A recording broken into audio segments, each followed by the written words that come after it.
بسم الله الرحمن الرحيم الحمد لله رب العالمين له النعمة وله الفضل وله الثناء الحسن وصلوات الله البر الرحيم والملائكة المقربين على سيدنا محمد أشرف المرسلين وحبيب رب العالمين وعلى جميع النبيين اللهم علمنا ما جهلنا وذكرنا ما نسينا وانفعنا بما علمتنا وزدنا علما وإنا نعوذ بك من حال أهل النار رب اشرح لي صدري ويسر لي أمري واحلل عقدة من لساني يفقه قولي آمين أما بعد الله تبارك وتعالى dit dans le Coran honoré وتعاونوا على البر والتقوى ولا تعاونوا على الإثم والعدوان, c'est-à-dire entraidez-vous pour les œuvres de bien et l'obéissance à Allah,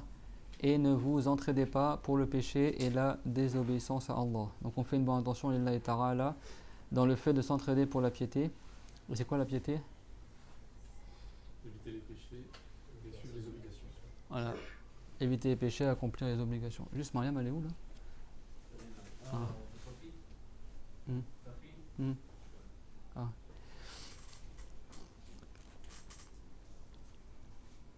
Et on fait en cela une bonne intention lillahi ta'ala par recherche l'agrément de Allah, car le prophète Muhammad sallallahu alayhi wa sallam a dit innamal a'malu binniyat wa innama likulli imri'in ma nawa, c'est-à-dire certes les bonnes œuvres ne valent que par les intentions, et certes chaque personne a pour elle c'est pourquoi elle a fait l'intention. Et la fois dernière on avait cité le hadith du prophète alayhi salatu wa sallam fa inna Allah la yaqbalu min al-amali illa ma kana khalisan lahu wabtughiya bihi wajhuhu, c'est-à-dire que Dieu il accepte que ce qui a été fait par recherche de son agrément et par recherche de son wajh. C'est que tu te rappelles, c'est-à-dire quoi le wajh de Allah ici? L'agrément. C'est quoi l'agrément de Dieu? La volonté à être accordé des bienfaits dans l'au-delà. C'est la volonté que Allah il a d'accorder des bienfaits éternels dans l'au-delà. C'est bon? Très bien. C'est ça l'agrément de Allah. C'est bon? C'est pas dire le sentiment, c'est pas dire Dieu est satisfait de moi ou il est content de moi, etc. C'est bon? C'est iradatu al-in'am al-abadi fil akhirah. Aza wa ridallah. Mahabbatullah. Ça, c'est des définitions au télé, apprenez-les. Rahmatullah, عند الأشاعرة إرادة الإنعام في الدنيا. يعني سواء كان الكافر أو المسلم. La miséricorde de Allah, c'est le fait que Dieu il accorde le bien. في الدنيا والآخرة. Le bien, que ce soit un bien du bas monde ou un bien de l'au-delà, que ce soit pour les musulmans ou non musulmans. Dans le bas monde, Dieu il accorde ses bienfaits aux musulmans et aux non musulmans. C'est bon? Mais dans l'au-delà, ce sera que pour les croyants, que pour les musulmans. Donc le fait d'avoir les bienfaits éternels de l'au-delà, c'est ce qu'on appelle l'agrément de Allah, c'est bon? Et que tu es agréé par Dieu. Par contre, le fait d'avoir des bienfaits de la part de Allah, dans le bas monde par exemple, même les animaux, les plantes, comme a dit Allah Azza wa Jal, wa rahmati wa sirat kulla shay, ma miséricorde englobe toute chose. Et dans le bas monde, tout le monde profite de la miséricorde de Allah. C'est rapporté dans le Bukhari que les effets de la miséricorde de Allah ont été divisés en environ 90 parts. Dieu l'a fait descendre juste une part dans le bas monde et tout le reste il réserve dans l'au-delà. C'est-à-dire que le moins, il est dans le bas monde. Et de cette part-là, de cette simple part qu'elle est dans le bas monde, le prophète, alayhi salatu wa salam, il a dit tu vois que la jument, elle lève sa patte quand son bébé il veut allaiter, elle lève sa patte pour ne pas l'écraser. Bon, le fait que c'est juste une part sur 90, sur 90. Ça veut pas dire que la tribu de Allah se divise, mais les effets de la miséricorde que Dieu l'a créé, Dieu il a réservé les 90% entre guillemets dans le delà et 1% dans le bas monde. Et malgré ça, les 1% dans le bas monde, les 1 sur les 90 quoi, et ben tu trouves que tu vois tous les bienfaits qu'il y a dans le bas monde déjà. Donc que dire ce qui nous attend dans le delà? C'est clair, moi, tout le monde? Donc la miséricorde de Allah dans le bas monde, elle englobe tout le monde. Dans le delà, elle englobe que les croyants. Vous avez compris la différence ou pas? La miséricorde, c'est le fait que Dieu a pour volonté de t'accorder des bienfaits. Que ce soit des bienfaits du bas monde, des bienfaits de l'au-delà, l'argent, la santé, la foi et autres, d'accord? Même des bienfaits qui sont purement matériels. Alors que l'agrément de Allah, c'est le fait que Dieu a pour volonté d'accorder des bienfaits éternels dans l'au-delà. C'est bon?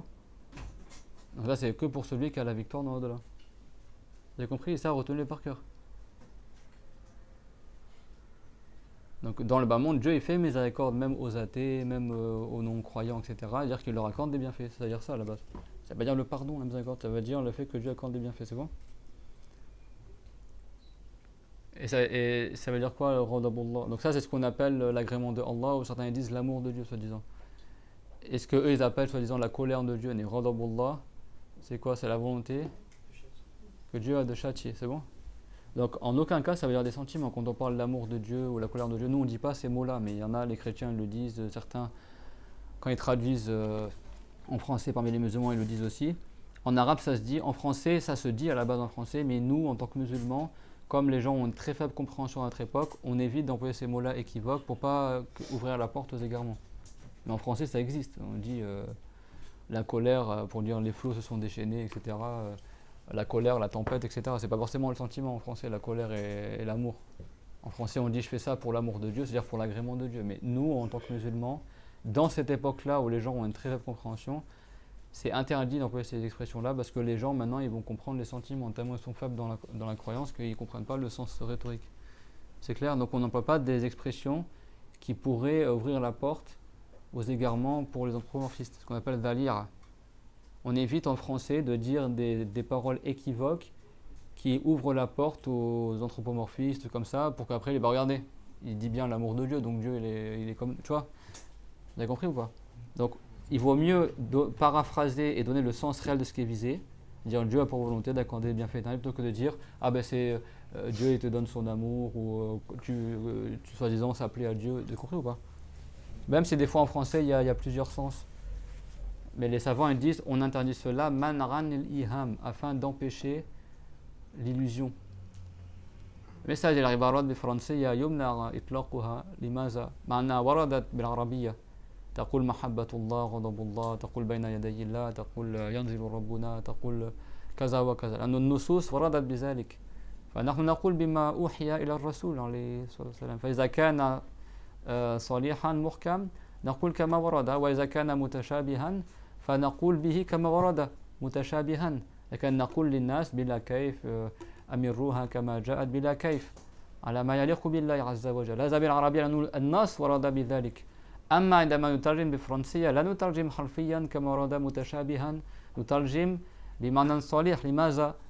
أولا منعا للإيهام حتى لا يتوهم هذه العبارة أن الله تعالى مثلنا وثانيا حتى لا يتخذ أهل الضلال هذا الكلام ذريعة لكفرهم إذا بدأت تقول بالفرنسية نحن بين يدي الله الله يغضب الله يحب وكذا الله يرضى بمعنى يعني في إيهام أن لله تعالى بالفرنسية يعني إيهام أنه له انفعالات قال بعد ذلك أهل الضلال المشبهة يستعملون تلك العبارات حتى يثبتوا لله تعالى التغير حتى يثبتوا لله تعالى مثلا صفات المخلوقات أو التجسيم أما إذا أطلقت عبارة صريحة في التنزيه أهل الضلال لا يتخذون العبارة ذريعة لكفرهم فلسببين وحرام لأنه في إيهام وأنه قد يعني تفتح الباب لأهل الضلال يدخلوا من هذه العبارة إلى الفساد. C'est ça que l'expression dans la religion, ce qui est rapporté en arabe, on laisse en arabe tel que ça a été dit, c'est bon? Dieu l'a voulu qu'il y a des expressions qui sont mutashabi, yani équivoques, qui peuvent avoir plusieurs significations. C'est révélé comme ça pour une sagesse que Dieu sait qui est qu'on distingue ceux qui ont la bonne croyance, ceux qui ont la mauvaise croyance. N'est-ce pas, Mariam? Donc nous en arabe, comme les savants ont dit, rapportez-le tel qu'il a été rapporté, mais sans comment, sans attribuer le comment à Allah. Mais c'est pas parce qu'en arabe il y a ces expressions-là qui sont équivoques que nous en français on va s'amuser à retraduire mot à mot de manière équivoque la même expression. Non, en français quand tu la traduis, tu donnes directement le sens qui est visé. Vous avez compris? Ou alors tu gardes le terme en arabe et tu dis c'est un mot en arabe qui est employé pour Dieu mais dans un sens qui est digne de Allah. Vous avez compris? On n'a pas le droit, c'est pas parce que dans le Coran il y a des expressions que tu vas reprendre et traduire en français la même expression. Il y a des choses qu'on peut dire en arabe qu'on ne dit pas en français. Parce qu'en arabe c'est révélé comme ça et pour des sagesses c'est révélé comme ça, on dit tel que c'est révélé, on ne va pas changer les textes. Et on explique aux gens le sens. Par contre en français c'est pas révélé en français, donc tu vas pas t'amuser à traduire par exemple Bayna Yadayillah entre les mains de Dieu par exemple. En arabe ça a un sens, en français on ne va pas comprendre la même chose. C'est bon? En arabe, Bayna Yaday, des fois ça veut dire devant, vous vous rappelez? Des fois ça veut dire le futur, des fois en français, entre les mains, c'est pas forcément ça le sens qui est visé. Vous avez compris ou pas? Donc en français, on va donner directement le sens qui est visé. Pourquoi? Pour deux raisons. Pour empêcher que les gens ils s'imaginent un sens qui est faux, et pour pas que les gens de l'égarement ils se servent de ces expressions-là, qui sont des expressions à la base de sens figuré, et qu'ils utilisent au sens propre pour égarer les gens. Ah, t'as vu, il a dit l'imam entre les mains de Dieu, donc ça prouve bien que Dieu a des mains, même l'imam il l'a dit. Mais l'imam, quand il dit ça, il n'a pas voulu dire que Dieu a des mains, il a voulu dire par exemple, au jugement de Dieu. Vous avez compris? Donc des fois, l'imam il dit cette parole-là en visant un sens qui est correct, mais comme il a employé une parole qui est équivoque en français, il y a des gens ils peuvent détourner sa parole et l'interpréter dans un sens qui est contraire à la religion.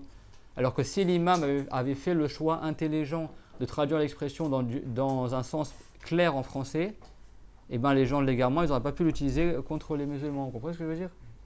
Si eux de dire au jour dernier, c'est Dieu qui délibérera de nous, s'il avait dit ça au lieu de dire on sera entre les mains de Dieu, là, les mushabbiha, ceux qui assimilent Dieu à sa création, ils ne pourront pas dire ah donc Dieu il a des mains.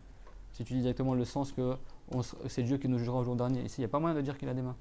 Vous avez compris? Donc faire attention à ça. C'est pas, il y a des ayats dans le Coran. Si tu traduis mot à mot, il y en a, c'est pas le sens qui est visé. Hein. Il y a des ayats, si tu traduis mot à mot, ça va donner soi-disant Dieu se moque d'eux. On ne dit pas ça, on ne dit pas que Dieu se moque. Il y a des ayats, si tu traduis mot à mot, Dieu les oubliera. Mais Dieu n'est pas concerné par l'oubli, Dieu c'est tout, Dieu n'est pas concerné par la moquerie. Mais en fait, ça c'est des figures de style en arabe qu'on appelle quoi? El-Mushakala. Ça veut dire que la ayah c'est il se moque de Dieu et Dieu va les punir pour leur moquerie. Mais en arabe on dit quoi? On emploie une figure de style qui est de reprendre le même mot dans un autre sens. Il se moque de Dieu, Dieu se moquera d'eux, c'est-à-dire Dieu les punira pour leur moquerie. Mais en français ça se dit pas ça. Mais en arabe ça se dit. Ce qu'on appelle mushakala. قالوا إنما نحن مستهزئون الله يستهزئ بهم ويمدهم في طغيانهم يعمهون. C'est-à-dire ils disent aux gens quand ils se retrouvent entre eux les mouchikines, on ne faisait que plaisanter. On fait croire qu'on est musulmans, mais en réalité on fait que plaisanter, on n'est pas réellement des musulmans. C'est clair? Et Dieu, pour dire qu'il va les réprimander pour leur moquerie, il a dit Allah yastahzi'u bihim. Si tu traduisais mot à mot, ça voudrait dire, soi-disant, et c'est pas le sens qui est visé, Dieu il se moque d'eux. Ça veut pas dire ça, ça veut dire Dieu les punira pour leur moquerie. C'est clair? Et ça, c'est une figure de style connue en arabe, mais en français, elle est très peu employée. C'est bon? Par exemple, quelqu'un il dit là j'ai trop faim et tout, j'ai trop soif, etc. Et quelqu'un il arrive et dit si tu veux, je t'amène un ventilateur ou je t'amène je sais pas moi, un parasol. Toi, t'as pas envie de ça, tu veux boire. Tu dis attends.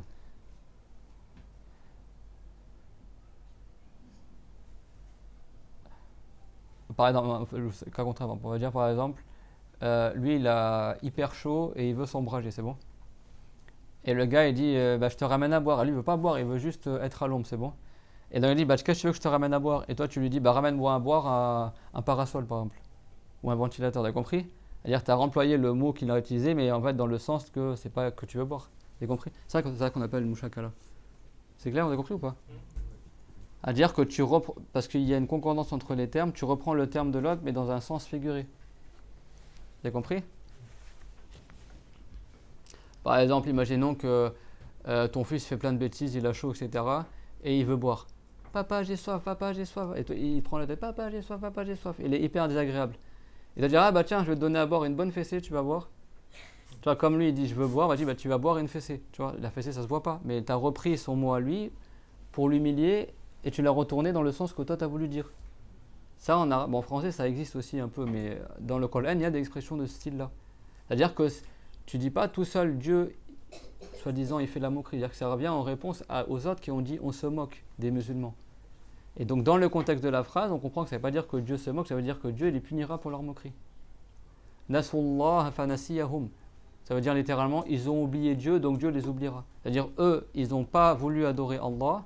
Et tout comme ils ont délaissé d'adorer Allah, Dieu les délaissera au jour dernier. Et donc leur punition qui sont délaissées, Dieu l'a nommé oubli. Parce qu'ils ont dit juste avant qu'il a oublié Dieu. Et ça veut dire que Dieu l'oublie. Ici, ça veut dire oublier dans le sens délaissé. C'est ce qu'on appelle mushakala. Et ça, il y a beaucoup d'exemples comme ça dans le Coran. Mais si tu n'as pas appris la rhétorique arabe, tu vas croire que Dieu l'oublie, par exemple. Vous avez compris? Mais on ne dit pas que Dieu l'oublie. Même en arabe, on ne le dit pas. Mais comme juste avant, c'était marqué Nasullah, ils ont oublié Dieu. Donc là, c'est valable de reprendre le mot oubli dans un autre sens parce que c'était juste avant. C'est une construction rhétorique. Ça, je parle de ça, mais en français, il y a 3 quarts des gens, ils n'ont pas étudié la rhétorique française, donc ils ne connaissent même pas les sens figurés, et en arabe encore moins. Et donc après, ils veulent comprendre le Coran. Tu ne vas pas comprendre le Coran. La rhétorique, c'est une science qui s'étudie, même en français. Ça, c'est ce qu'on appelle mushakala en arabe. Il y a plein d'expressions en arabe. Le Coran, il est rempli de figures de style. T'arrives à dire Salif el-Balagha Mushakala, il y a plein de mushakala. Par exemple, hein? Wa makaru wa makarallah, wallahu khayrul makirin. Là, c'est terrible si quelqu'un introduit mot à mot. C'est-à-dire, eux, ils ont fait de la perfidie, c'est-à-dire qu'ils ont nui aux musulmans de manière dissimulée, et donc Dieu il va les punir pour leur perfidie. La perfidie, on appelle ça al-makar. Mais en arabe, Dieu a dit dans le Coran est en arabe, il a dit, eux, ils ont fait al-makar, et bien Dieu fera al-makar sur eux, et Dieu est le meilleur de ceux qui font al-makar. Tu sais comment ils traduisent en français? Ils ont été perfides, et Dieu sera perfide envers eux, et Dieu est le meilleur des perfides. Mais tu es en train d'insulter Dieu 2 fois là. Comment tu dis Dieu il est perfide, A'udhu billah? Parce qu'ils n'ont pas compris que c'était une mushakala. C'est-à-dire que c'est pas visé que Dieu. Si quelqu'un dit que Dieu il est makir, yakhruj min al-islam, il est mécréant. Si quelqu'un dit que Dieu est perfide ou qu'il est makir. Pourtant, il y a le verbe makara. Mais c'est pas parce qu'il y a le verbe qui est employé pour Dieu que ça veut dire que c'est valable de dire que Dieu il est ainsi. Ici, le verbe il a été employé juste parce qu'auparavant, il a été employé pour les mouchriquines qu'on fait al-makar. Et donc Dieu l'a nommé la punition pour al-makar, makar. Donc quand on parle de makrullah, ça veut dire le châtiment de Allah, ça veut dire la perfidie de Allah. C'est quoi la perfidie? C'est-à-dire que lui, il fait. Bon, c'est une traduction en français, mais en arabe, ce qu'il faisait par al-makar, c'est que les mouchriquines, ils font parvenir aux musulmans une nuisance de manière dissimulée, sans que les musulmans ils savent d'où va venir la nuisance, c'est bon? Et bien de même, Dieu fera parvenir le châtiment à ces gens-là de manière dissimulée. Vous avez compris? Et donc, comme la chose qu'ils font les mouchriquines, on appelle ça makar, et bien Dieu il a repris le même mot pour désigner la punition pour al-makar. Et il a nommé la punition makar.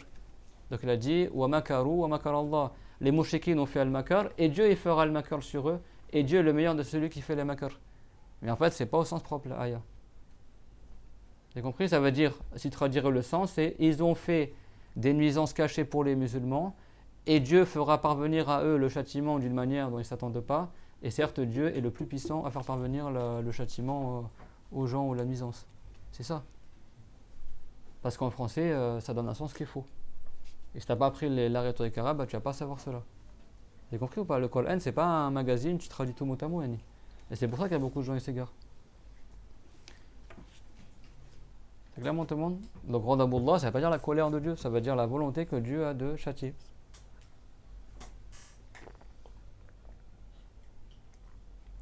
Et le sentiment, c'est un changement qu'il y a dans le cœur de la personne. Donc, attribuer le sentiment à Allah, c'est un insulte au sujet de Allah. Il y en a, ils ne comprennent pas. Et comment ça, Dieu il a créé les sentiments et il n'est pas capable d'avoir des sentiments? Mais les sentiments, c'est un changement. Le changement, ça prouve que tu es créé. Si Dieu est changé, il serait créé. On ne dit pas Dieu il est capable d'être créé. La puissance de Allah ne concerne que ce qui est possible selon la raison. Donc là, c'est le 8e attribut qu'on arrive aujourd'hui. Al-Qudra, ça veut dire la puissance de Allah Azza wa Jal. Donc tout ce qui est impossible selon la raison, ça ne concerne pas la puissance de Dieu. Ça veut dire quoi? Que ça ne concerne pas la puissance de Dieu. Ça veut dire que c'est pas quelque chose qui est, qui est possible d'être créé ou d'être anéanti. Le rôle de la puissance, c'est de créer et d'anéantir. Quelque chose qui est impossible selon la raison, ça n'existera jamais parce que c'est impossible selon la raison que ça existe. Donc si ça n'existera jamais, c'est pas concerné par le fait d'être créé. Donc c'est pas concerné par la puissance de Allah. C'est clair? C'est comme si tu prends un mur par exemple, le mur. Si je te pose la question, est-ce que le mur il est intelligent ou bête? Ni l'un ni l'autre. Tu dis le mur n'est pas concerné par l'intelligence ou la bêtise. L'intelligence c'est le fait de comprendre rapidement et la bêtise c'est le fait de comprendre lentement. Le mur il n'est pas concerné par la compréhension. C'est clair ce que je dis? Est-ce que ça veut dire que le mur il est bête? Non. Est-ce que ça veut dire que le mur il est intelligent? Non. Vous comprenez? Et c'est pareil, quand on dit que l'impossible rationnel n'est pas concerné par la puissance de Allah, ça ne veut pas dire que Dieu il est faible. Ça ne veut pas dire que Dieu il est incapable de le créer. C'est-à-dire que ce n'est pas concerné par la puissance de Allah. C'est clairement tout pour tout le monde. Les attributs de Allah, ils ont ce qu'on appelle un mutarallaq. Ils concernent des choses en particulier. Dieu, il voit par son attribut de la vue tout ce qui est visible. C'est bon? Donc l'attribut de la vue, ça concerne les choses qui sont visibles. Dieu il entend, bien sûr sans organes, tout ça, sans oreilles, sans œil, tout ça. Dieu il entend tout ce qui est audible. C'est clair? Donc, est-ce que la couleur elle est audible par exemple à la base? Couleur c'est visible mais c'est pas audible. Donc on dit Dieu il voit les couleurs par sa vision, C'est bon, mais on dit ça ne concerne pas l'ouïe de Dieu, parce que la fonction de l'ouïe de Allah, c'est quoi? C'est d'entendre les sons. C'est clair? Tu vas pas dire j'entends des couleurs ou des choses comme ça. C'est clair? Ouais. Ça ne veut pas dire que Dieu il est sourd, ça veut pas dire que Dieu il est incapable d'entendre ce qui est coloré. Non, ça veut dire que ça ne concerne pas l'attribut de l'ouïe, ça concerne l'attribut de la vision. C'est clair, mon tout le monde? L'attribut de la science, par exemple, Dieu il sait tout. Bah, tout le monde, l'attribut de la science, c'est pas l'attribut de la parole, par exemple. C'est deux choses, c'est deux attributs différents. On va pas dire Dieu il entend par sa science. Vous comprenez ce que je veux dire ou pas? On va pas dire Dieu il voit par sa parole. On dit pas Dieu il. Chaque attribut il concerne, soit il concerne des fois Dieu et les créatures, des fois ça concerne que les créatures, des fois ça concerne que certaines créatures. Ça dépend de quel attribut tu parles. Si tu parles de la science, ça concerne Dieu et ses créatures. Dieu par sa science, il se sait lui-même et il sait toutes les créatures. Et il sait même qu'est-ce qui n'existe pas et qu'est-ce qui aurait existé, ça avait été autrement. Dieu sait tout pour sa science. C'est bon? La vision de Allah, elle concerne Dieu lui-même parce que Dieu, c'est possible qu'il soit vu sans être un corps ni un volume, etc. Donc Dieu se voit lui-même et il voit tout ce qui est visible dans la création. C'est clair, moi, tout le monde? L'ouïe, bah Dieu il entend sa parole parce que sa parole peut être entendue. Donc Dieu par son ouïe il entend sa parole et il entend tous les sons, tout ce qui est audible. Même si nous c'est des sons qui sont imperceptibles, Dieu il l'entend. C'est clair, tout le monde? Donc c'est ce qu'on appelle mutaralaq as-sifat. C'est-à-dire que tous les attributs, les attributs ils ont des significations différentes. C'est clair ce que je dis? Vous allez vraiment fatigué aujourd'hui. Et comme j'ai pas de retour sur vos visages, tout le monde y fait la tête, j'ai dit voilà, en train de parler à des... C'est clair, tout le monde, ce que je dis? Et ça, il faut le comprendre. Ça ne veut pas dire, si quelqu'un il dit par exemple, quelqu'un te dit, est-ce que Dieu il entend la couleur blanche? Je te dis, mais ça ne concerne pas l'ouïe de Allah. Dieu il entend ce qui est audible. Ça ne veut pas dire que Dieu il est sourd alors. Ah, il y a des choses donc il n'arrive pas à entendre, donc il est faible. C'est pas ça que ça veut dire. C'est-à-dire que les attributs, ils ont des. Il y en a qui me posé la question la semaine dernière. Quand on dit que ça concerne l'attribut de Allah. يعني متعلقات الصفات الله تعالى بسمعه يسمع كل المسموعات. En arabe c'est beaucoup plus facile à expliquer. فأكيد الإدراك بالسماع غير الإدراك بالرؤية مثلا. فرؤية الله تعالى يدرك بها كل المرئيات المبصرات وبسمع الأزلي يدرك كل المسموعات. فإدراك الرؤية غير إدراك السمع مثلا. ما يدركه بعلمه غير ما يدركه بسمعه. فهذا متعلق الصفات. قدرة الله عز وجل تتعلق فقط بالجائز العقلي، لا تتعلق بالمستحيل العقلي ولا بالواجب العقلي. الواجب العقلي هو الله وصفاته، يعني العقل لا يقبل عدم الله وعدم صفاته. يعني يوجب الحكم العقلي يقضي أن الله موجود وله صفات وذات موصوف بالصفات، والعقل السليم يقضي باستحالة نفي وجود الله عز وجل وعدم وجود الله تعالى وعدم صفات الله عز وجل. يقضي أن هذا مستحيل عقلا.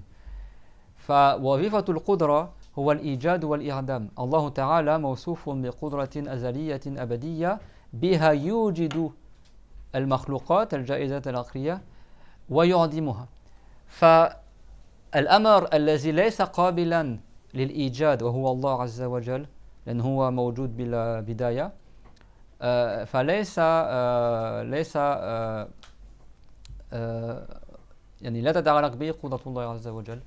والأمر الذي يستحيل وجوده، يعني يستحيل أن يدخل في الوجود، فهذا كذلك لا يدخل تحت وظيفة القدرة. فالله تعالى واجب الوجود، فليس له بداية وليس له نهاية، فيستحيل أن يوجد، يعني أن يخرج من العدم إلى الوجود، ويستحيل عقلا أن يعدم. فإذا لا يتعلق به قدرة الله تعالى التي وظيفتها الإيجاد والإعدام. وأما المستحيل العقلي فهو مستحيل أن يوجد، يعني مستحيل أن يدخل في الوجود، فإذا هو خارج عن متعلق قدرة الله عز وجل. وهذا ليس معناه القصور، ليس معناه أن الله تعالى عاجز عن هذا الأمر، وهذا الأمر مستحيل لا يدخل أصلا تحت وظيفة القدرة. هذا لا يفيد أن الله تعالى عاجز. فلا نقول الله تعالى عاجز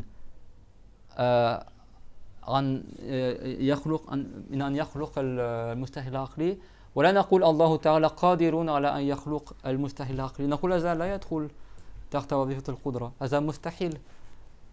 وقدرة الله عز وجل لا تتعلق بالمستحيل العقلي. مفهوم الكلام؟ لأن المستحيل العقلي العقل السليم يقضي أنه مستحيل يوجد. لما بنحكي عن المستحيل عادي في أشياء عادة لا توجد، مثلا فيل يطير مثلا، هذا مستحيل، لكن هذا مستحيل عادي، يعني العقل لا يحيل أنه يوجد مثل هذا. قد يعني الله تعالى بقدرته يطير الفيل مثلا، لكن عادة لا يحصل. لكن هذا يقال له ممكن عقلي، يعني العقل لا يمنع ذلك.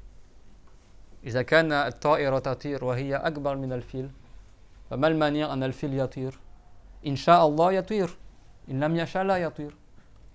أما مثلا أن يكون مثلا إله غير الله، هذا مستحيل عقلي.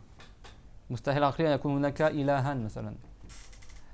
أن يكون مثلا الجسم في آن واحد في مكانين في نفس الوقت هنا وهنا، هذا مستحيل عقلي. الجسم إما هو هنا إما هو هنا، لا يكون في مكانين مختلفين بنفس الوقت، هذا من قبيل المستحيل العقلي. فهذا نقول هذا لا يدخل، يعني لا تتعلق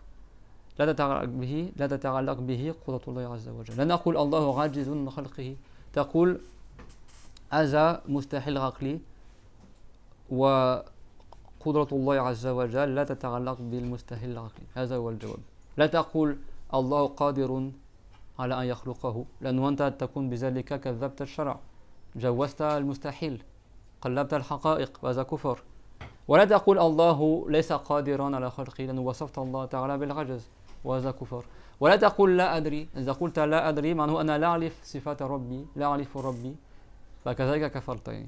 فمثل هذه الأسئلة كان في الماضي، تعلمون في السبعينات في التسعينات يعني في الثمانينات مثلا، في الماضي في تونس وحتى في كثير من بلاد المسلمين كان هناك الشيوعية في السبعينات، وهم يعني ملحدون لا يدينون بدين، يعني زنادقة، وكانوا يشوشون في بلاد المسلمين في الجامعات، وكانوا يشوشون الطلاب على زعمهم هم يعني يتبعون الأوروبيين وكذا، ويريدون أن يشوشوا على المسلمين، فيطرحون على المسلمين الشباب الطلاب مثل هذه الأسئلة: أنتم المسلمون تقولون الله على كل شيء قدير، ثم يسألون أسئلة مقتضاه يعني يؤدي إلى المستحيل العقلي.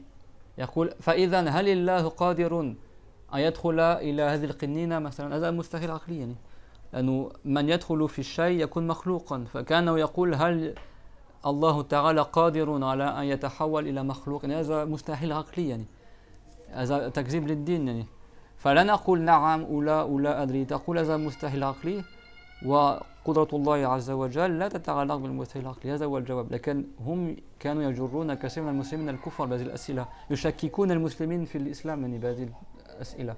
فمن لم يتعلم، يعني الآن يظهر أهمية تعلم التوحيد، الذي لا يتعلم قد يضل معهم، يعني قد لا يجد الجواب. يعني فالجواب الصحيح ما هو أن تقول أن وظيفة القدرة ما هو الإيجاد والإعدام، والمستحيل العقلي لا يوجد أصلا، يعني فلا يدخل تحت القدرة، وهذا لا يفيد أن الله تعالى ليس قادرا، بل هذا يعني لا يتعلق بالقدرة، هذا خارج عن الموضوع. يعني donc dans le passé il y avait c'est que les communistes à la base c'est pas un mouvement politique uniquement. Les communistes à la base c'est une doctrine idéologique, c'est bon, qui a été inventée par certains gens du livre pour pas les nommer, pour affaiblir la Russie, les tsars et tout ça, c'est bon, les bolcheviks et machin. Ils ont inventé le communisme, c'est bon, Marx et machin, mais à la base ces gens-là c'est des gens du livre, c'est pas des athées, hein. Mais le communisme en fait c'est une doctrine aussi entre guillemets religieuse, mais anti-religieuse, c'est que tout le monde sait, en Chine tout ça, ils renient toutes les religions. Donc sans parler politique, je parle de la doctrine de base de chez eux, c'est des athées, c'est bon. Et dans les années 70, années 60, tout ça, les communistes avaient essayé de perturber les pays musulmans. À dire qu'ils s'infiltraient dans les universités, les universités européennes qui s'implantent dans les pays musulmans, au Maghreb ou ailleurs, etc., ou au Liban, ou en Syrie, etc., Zarma, la modernité, tout ça. Et en fait, ils posaient des questions pour faire apostasier les musulmans. pour leur prouver, soi-disant, que l'islam c'est faux, avec des faux arguments rationnels en fait. Et en particulier, leur poser des questions, et c'est important les enfants si vous écoutez ça, sur la puissance de Allah. Nous, en islam, on dit que Dieu est sur toute chose tout puissant, c'est bon? Mais déjà, il faut définir la puissance. C'est quoi la définition de la puissance de Allah? Hein? C'est quoi la puissance de Allah? Et ça, mais notez-le, et ça, ces définitions-là, elles valent de l'or. Hein. Vraiment, je le prendrai très très mal si vous ne notez pas. Notez, c'est quoi la définition de l'agrément, la définition de, soi-disant, la colère de Dieu, la définition de la miséricorde, pour savoir qu'est-ce qu'on dit. Parce que si tu ne connais pas ces définitions-là, tu ne vas pas comprendre le Coran et le Hadith. Quand c'est marqué dans le Coran et le Hadith, c'est ces sens-là qui sont visés. C'est-à-dire que le tawhid, même si quelqu'un est arabophone, il faut qu'il réapprenne le vocabulaire religieux en arabe pour savoir qu'est-ce qui est visé dans le Coran et le Hadith. Parce que le vocabulaire religieux n'a pas le même sens que le vocabulaire usuel arabe. C'est clair, tout le monde? Donc quand le prophète il parle de rahma, c'est un sens précis. Quand il parle de mahabbatullah, c'est un sens précis. Quand il parle de la puissance de Allah, c'est un sens précis. C'est pas le sens que toi, dans le sens linguistique, c'est l'amour, donc Dieu il aime, Dieu il n'est pas content, Dieu il est content. C'est pas ça du tout. Donc si tu ne maîtrises pas ces définitions-là, tu ne vas pas comprendre ce qui est dans les textes. Quand beaucoup de gens à notre époque s'égarent, pourquoi? Parce qu'ils lisent les textes avec une compréhension de gens, alors en plus via des traductions, il comprend comme s'il lit un magazine. Quoi. Il n'a pas conscience que le vocabulaire religieux a un sens différent du vocabulaire usuel. Ça, c'est pour toutes les sciences. Hein. C'est pour toutes les sciences. Je me plais à dire, par exemple, dans la biologie, la cellule, c'est ce qui a un noyau et une membrane, n'est-ce pas? Souvenir de collège, c'est bon. Mais quand tu es en prison, la cellule, c'est la chambre verrouillée dans laquelle la personne elle est. Si tu fais de la littérature française, la cellule de mots, la cellule, c'est le groupe de mots. Pourtant, c'est le même mot, c'est cellule. C'est bon? Et il y a peut-être d'autres usages du mot cellule dans la langue, n'est-ce pas? Quand tu parles de cellules dans la prison, ça a un sens. Quand tu parles de cellules en biologie, ça a un autre sens. Quand tu parles de cellules... Donc si toi, tu connais le français et tu sais ça veut dire quoi le mot cellule en français, ça ne va pas suffire pour savoir quel sens est visé dans telle ou telle science. C'est pareil pour la religion. Pas parce qu'en français, tu connais le mot amour que ça veut dire que le mot amour dans les textes a le même sens que ce que toi, tu connais. Vous avez compris ça? Donc c'est pour ça que ces définitions-là... Ce cours-là, il est vraiment très important. Il y a beaucoup de gens qui aiment ce cours, alhamdoulilah. C'est pour ça que c'est un des rares cours que j'ai gardé aussi. On a vu comme définition, c'est quoi la définition de l'endroit? J'espère que toutes ces définitions-là, vous avez noté, vous les retenez. Hein.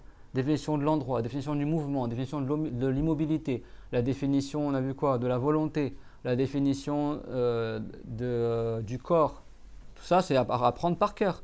Tu sais de quoi tu parles. Quand on dit Dieu n'est pas un corps, c'est pas comme ils disent un corps pas comme les corps, les wahhabites par exemple. C'est soi-disant les mains, des petits, tout ça, mais c'est pas comme nous, attention. Ça, cette parole-là n'est pas comme nous. Quand on dit Dieu n'est pas comme nous, c'est dans l'absolu. C'est clair? Parce que les wahhabites, ils vont te dire quoi? Mais vous vous dites bien, Dieu a une parole pas comme nous. Dieu, il voit pas comme nous. Dieu, il n'entend pas comme nous. Alors pourquoi on ne pourrait pas dire Dieu, il s'assoit pas comme nous? Ou Dieu, il s'établit pas comme nous? Vous savez, c'est quoi la réponse? C'est quoi la réponse à ça? Ça, c'est ce qu'on appelle le shubha. C'est un faux argument. C'est quoi la réponse? C'est que quand on dit que Dieu ne voit pas comme nous, c'est-à-dire sans comment? Non, c'est pas ça la réponse. C'est pas ça la réponse. Si un wahhabite te dit pourquoi vous dites que c'est de la mécrance de dire Dieu est un corps pas comme nous, mais après vous dites Dieu il voit pas comme nous, Dieu n'entend pas comme nous, c'est la même phrase. Pourquoi ici vous dites on peut dire ça, là vous dites qu'on ne peut pas dire? Parce que écoutez bien et ça mémorisez-le. La vision, la parole, la science, la vie n'implique pas d'être un corps. Donc c'est valable de dire Dieu il voit pas comme nous, Dieu n'entend pas comme nous, parce que le fait d'entendre ou de voir ça n'implique pas d'être un corps. C'est bon? Alors que si tu dis Dieu est un corps pas comme nous, ou Dieu s'assoit pas comme nous, ou Dieu s'établit pas comme nous, la position assise, elle n'est attribuable qu'à un corps. Vous avez compris ou pas? Donc c'est pas grave de dire pas comme nous. Pas comme nous, c'est-à-dire que c'est un corps pas comme nous. Vous comprenez ce que je veux dire ou pas? Tu ne peux pas dire pour autre qu'un corps qu'il est assis, dans le sens de la position. C'est clair, tout le monde? Quoi qu'en français, tu peux dire asseoir sa puissance, tout ça, mais vous comprenez ou pas? C'est pour ça que nous on dit, c'est pas valable de dire Dieu est un corps pas comme nous, Dieu a une main pas comme nous, Dieu a un visage pas comme nous. Pourquoi? Parce que la main, le visage, tout ça, au sens propre du terme, ça ne désigne que l'organe. Ça implique la corporalité. Donc ici, même si tu dis pas comme nous, ça va toujours, même si c'est pas comme nous, ça retombe toujours dans l'anthropomorphisme ou dans la corporalisme, c'est bon? Alors que si tu dis Dieu il entend pas comme nous, l'audition n'implique pas d'être un corps. C'est bon? Nous, on est un corps et on entend. Dieu, il entend et malgré ça, il n'est pas un corps. C'est-à-dire que le fait d'entendre, ça n'implique pas forcément que tu seras un corps. Le fait de parler n'implique pas forcément que tu seras un corps.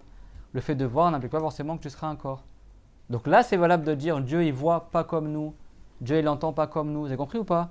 Parce que ces attributs-là sont attribuables au niveau du terme pour le corps et pour autre que le corps. C'est-à-dire pour Dieu, c'est bon? Alors que la position assise, c'est attribuable que pour un corps. Même je ne dis pas comme nous, mais tu vas toujours retomber pour un corps. Comprenez ce que je veux dire ou pas? C'est pour ça que là, c'est valable de dire pas comme nous, et là, c'est pas valable de dire pas comme nous. C'est-à-dire que si tu dis Dieu, ça soit pas comme nous, ça va pas te sauver de la mécrance, ça reste toujours de la mécrance. Parce que la position assise, il n'y a pas un sens dans la langue qui désignerait autre que quelque chose qui est attribuable au corps. Alors que la vision, dans la langue et dans la religion, ça n'implique pas forcément que celui qui voit serait un corps. C'est clair, mon tout le monde? Dieu, il voit et pourtant, c'est pas un corps. Et ça, la raison ne l'empêche pas. Vous avez compris comment tu démontes la choubra des wahhabites? Vous avez compris comment tu fais ou pas? Et ça, c'est un devoir que vous l'appreniez, un devoir communautaire. Mais bon, il y a tellement peu de gens qui le savent que c'est chacun parmi vous qui l'apprenne par cœur, ça. Parce qu'au bout d'un moment, quand ils n'ont plus d'arguments, ils vont dire quoi? Mais pourquoi vous vous dites on ne peut pas dire que Dieu il a une main pas comme nous, alors qu'après vous dites Dieu il voit pas comme nous, Dieu il entend pas comme nous, Dieu il parle pas comme nous. Alors pourquoi là vous pouvez dire ça et nous on ne peut pas dire Dieu il s'assoit pas comme nous, ou Dieu il bouge pas comme nous, ou Dieu il descend pas comme nous? Pourquoi vous ne pouvez pas dire ça? C'est quoi la réponse? Parce que le fait d'être assis, etc., ça implique que Dieu serait un corps. Ça implique forcément que Dieu serait un corps. Donc même si tu dis pas comme nous, mais ça veut toujours dire que Dieu est un corps. Alors que la science, la puissance, la volonté n'implique pas forcément que celui qui a cet attribut-là serait un corps. Bien sûr, les créatures sont des corps, mais pour Dieu, c'est pas un corps. Et pourtant, c'est valable de dire qu'il y a de la science, qu'il y a la volonté, la puissance, tout ça. C'est clair pour tout le monde? Mais dans un sens différent que nous, les créatures. Et c'est bien ça le sens du tawhid, comme a dit Junayd al-Baghdadi, que c'est le fait de bien distinguer Dieu de sa création. C'est ça la vraie distinction. C'est pas de dire Dieu, c'est un corps, mais pas comme nous, c'est pas la même couleur, c'est pas la même forme. Et là, tu es toujours en train de dire que Dieu, c'est un corps. C'est ça, et ça, c'est la base de l'islam. Parce que quelqu'un ne sait pas ça, il n'est pas musulman. C'est-à-dire qu'il n'est pas musulman, il doit témoigner, il dit il n'y a qu'un seul Dieu, c'est Allah, et Mohammed est le prophète de Allah pour entrer en islam. C'est bon, je peux fermer la parenthèse. C'est-à-dire que ça, chaque cours, il se suit, apprenez toutes les notions qu'on voit par cœur. Et ça, c'est vraiment la base de l'islam. Que beaucoup de gens ne connaissent pas malheureusement aujourd'hui. Tu prends Ibn Ashir, l'explication d'Al-Mayara du livre d'Ibn Ashir, qui est enterré au Maroc. Dès le début du livre, il parle de ça. Le possible rationnel, l'impossible rationnel, etc. Les enfants, ils apprenaient ça dès le début avant. C'est pas de la philosophie ou du kalam interdit, c'est ce que les musulmans apprennent à la base dès qu'ils sont petits. Donc la puissance de Allah, c'est l'attribut par lequel Allah est fait exister ce qui est possible que ça existe. Et il anéantit ce qui est possible que ça soit anéanti. C'est bon? Donc c'est quoi la définition de la puissance de Allah? C'est l'attribut par lequel Dieu il fait exister le possible rationnel et il l'anéantit. Donc c'est quoi la définition de la puissance? L'attribut par lequel Dieu fait exister ce qui est possible rationnellement et il anéantit ce qui est possible rationnellement. C'est l'attribut par lequel Dieu il fait entrer en existence, ce qu'on appelle le fait de créer le possible rationnel. C'est quoi le possible rationnel? Ceux dont la raison saine accepte que ça existe ou comme que ça n'existe pas. Moi, par exemple, selon la raison, c'est possible que j'existe, c'est possible que je n'existe pas. Si j'existe, c'est parce que Dieu a voulu que j'existe. Si je n'existe pas, c'est parce que Dieu a voulu que j'existe pas. Donc on dit que je suis du domaine du possible rationnel. Toutes les créatures sont possibles rationnelles. Tu peux regarder toutes les créatures qui existent. De toute façon, toutes les créatures, à la base, elles n'existaient pas. Donc si elles n'existaient pas auparavant, ça veut dire quoi? Ça veut dire que c'est possible qu'elles n'existent pas, vu qu'elles n'existaient pas avant. Et maintenant, elles existent. Donc c'est possible qu'elles existent. Et tout comme elles n'existaient pas avant, c'est possible qu'un jour elles n'existent plus à nouveau. Donc on appelle ça le possible rationnel. L'attribut par lequel Dieu il fait exister le possible rationnel ou il l'anéantit, c'est ce qu'on appelle la puissance de Allah. Donc la puissance de Allah, c'est quoi sa fonction? C'est de faire exister le possible rationnel ou de l'anéantir. C'est quoi le néant? C'est la non-existence. C'est quoi l'existence? C'est le fait d'être entré en existence, c'est bon? Le fait d'exister après ne pas avoir existé, c'est ça l'existence. Existere. Tu sors pour exister, c'est bon? Tu entres en existence, c'est bon? Et ça, même en philo, c'est le même sens. Ça ne veut pas dire que nous, on fait de la philo, mais au niveau linguistique, c'est le même terme, c'est bon? C'est clair? Donc la puissance de Allah, c'est quoi? C'est quoi le domaine de la puissance de Allah? C'est quoi qui est concerné par la puissance de Allah? Le possible rationnel. Vous savez qu'il y a 3 types d'existence. Il y a l'obligatoire rationnel, l'impossible rationnel, et puis après il y a le néant. Et qu'est-ce qui n'existe pas? C'est bon, le possible rationnel, l'impossible rationnel, l'obligatoire rationnel. Dieu, on dit qu'il est obligatoire rationnel. Ça veut dire que c'est obligatoire selon la raison que Dieu soit. C'est bon? Parce que si Dieu n'était pas, il n'y aurait pas de monde. Là, c'est pour ceux qui raisonnent convenablement. Donc, pas des athées d'aujourd'hui qui savent que le monde est. Ils disent le monde, c'est des créatures, tout ça, mais après ils disent il n'y a pas de créateur. Bah, eux, ils n'ont pas une raison saine. Tu vois, ils ne réfléchissent pas bien. C'est clair? Et c'est pas non plus ceux qui croient que le monde il est créé par une chose qui ressemble au monde. Ça, c'est aussi. Si quelqu'un raisonne sainement, il dit bah, le monde existe, donc forcément il y a quelqu'un qui a créé le monde, et c'est Allah, c'est bon? Alors que j'appelle Allah, Dieu ou autre, ça c'est après par révélation le nom du créateur. Mais au moins tu sais qu'il y a un créateur. C'est clair, tout le monde, ça? Ce qui est impossible selon la raison, ça veut dire que la raison saine, si tu réfléchis de manière correcte, tu sais que c'est impossible que cette chose-là entre en existence. C'est bon? Par exemple, le fait que ce verre-là, donc ce même verre-là, ça c'est impossible selon la raison, qu'il soit à la fois ici et à la fois là-bas, au même moment, au même instant. C'est impossible. Et soit il est là, soit il est là-bas. Il ne peut pas être les deux en même temps. C'est-à-dire que les deux contraires, par exemple, je suis à la fois dedans et dehors, ou alors je suis à la fois vivant et mort. Ça ne marche pas, c'est impossible selon la... Par exemple, tu dis, ce verre-là, il est à la fois en mouvement, à la fois immobile. Ça, c'est ce qu'on appelle impossible rationnellement. C'est bon? Que par exemple, la partie d'une chose soit plus grande que la chose elle-même. Ça, c'est impossible selon la raison. Je ne vais pas dire mon doigt, il est plus grand que moi. Ça ne marche pas. Si le doigt est une partie de moi, forcément, il est plus petit que moi. C'est bon? Que par exemple, donc ça, c'est ce qu'on appelle quelque chose qui est impossible selon la raison. Par exemple, de rendre possible 2 contraires au même moment. Comme par exemple, les mêmes concernant les créatures, je parle. C'est bon? Ou qu'un même corps il soit à plusieurs endroits différents au même moment. Je ne parle pas qu'il se dédouble. Je parle que le même corps tout seul, comme ça, unique, il est à la fois là et là-bas, par exemple. Ça, c'est impossible selon la raison. Si quelqu'un il rend possible cela, il sort de l'islam. Parce que ça revient à, on dit qalb al-haqa'iq, à renverser les réalités. C'est multivers, soi-disant. Là, tu rends possible ce qui est impossible. Ou alors, soi-disant, dire qu'il y a plusieurs dieux. Ça, c'est impossible selon la raison. Et ça, c'est dans le Coran. Law kana fihima alihatun illa Allah la fasadata. S'il y avait eu un autre Dieu que Allah pour les cieux et la terre, bah, tu n'aurais pas trouvé que le monde il est ordonné. Ça aurait été le chaos. Parce que soi-disant, un Dieu il veut qu'il y ait un ciel, l'autre Dieu il veut qu'il n'y ait pas de ciel, un Dieu il veut que tu sois vivant, l'autre Dieu il veut pas que tu sois vivant. Comment ils vont faire? Ils vont se contredire entre eux, ils vont se mettre d'accord, et il n'y aurait rien qui serait créé. Ça c'est ce qu'on appelle Dalil et Tamanu. Ça veut dire que s'il y avait plusieurs dieux, ce serait impossible que le monde existe. L'existence du monde et l'harmonie du monde, enfin l'harmonie dans le sens, le fait qu'il y a le cycle des saisons, le cycle des étoiles, tout ça, ça prouve qu'il n'y a qu'un seul Dieu. Parce qu'il faut forcément un seul être unique qui ordonne tout cela. S'il y avait plusieurs dieux, chacun il fait ce qu'il veut, bah, du coup ce serait le chaos. Si tu as une entreprise, tu as plusieurs patrons dans l'entreprise et chacun il veut faire ce qu'il veut, sans se concerter avec le patron, bah, l'entreprise elle va couler, c'est pas pire. Il va dire, allez, on embauche lui, non, on libère des postes, non, bah moi j'investis dans ça, non, l'entreprise elle va jamais marcher. Ou alors il faudrait qu'ils se mettent d'accord entre eux.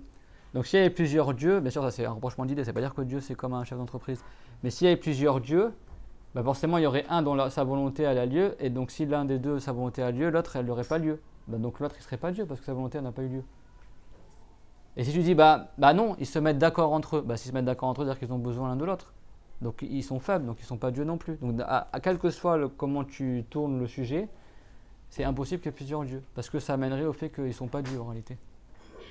C'est clair, parce que soit l'un des deux, sa volonté elle n'a pas lieu, ou soit ils devraient se mettre d'accord, donc du coup ils sont faibles l'un de l'autre. Donc c'est pour ça que dans le Coran, Dieu l'a dit, s'il y avait un Dieu autre que Allah pour les cieux et la terre, le monde n'aurait pas été en harmonie. En harmonie dans le sens de la création. Il n'y aurait pas eu 7 cieux comme ça superposés, 7 terres superposées, le cycle des saisons, le jour, la nuit, etc. Donc ça prouve qu'il n'y a qu'un seul créateur, que tu l'appelles Dieu, Allah, etc. C'est bon pour tout le monde ça?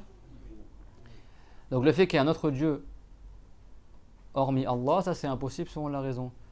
Donc si c'est impossible selon la raison, Donc c'est totalement hors sujet par rapport à l'attribut de la puissance. Parce que la fonction de la puissance, c'est quoi? C'est de faire exister ce qui est possible selon la raison, ou d'anéantir, c'est-à-dire de ne plus faire exister ce qui est possible selon la raison. C'est-à-dire qu'il y a l'obligatoire rationnel, le possible rationnel et l'impossible rationnel. La puissance de Allah ne concerne que l'impossible rationnel. Que le possible rationnel, c'est bon? Ne concerne que le possible rationnel. C'est bon? Parce que l'obligatoire rationnel, c'est qui? C'est Allah et ses attributs. C'est bon? C'est qu'un seul être, c'est Allah, Azza wa Jal. C'est bon? Et ses attributs.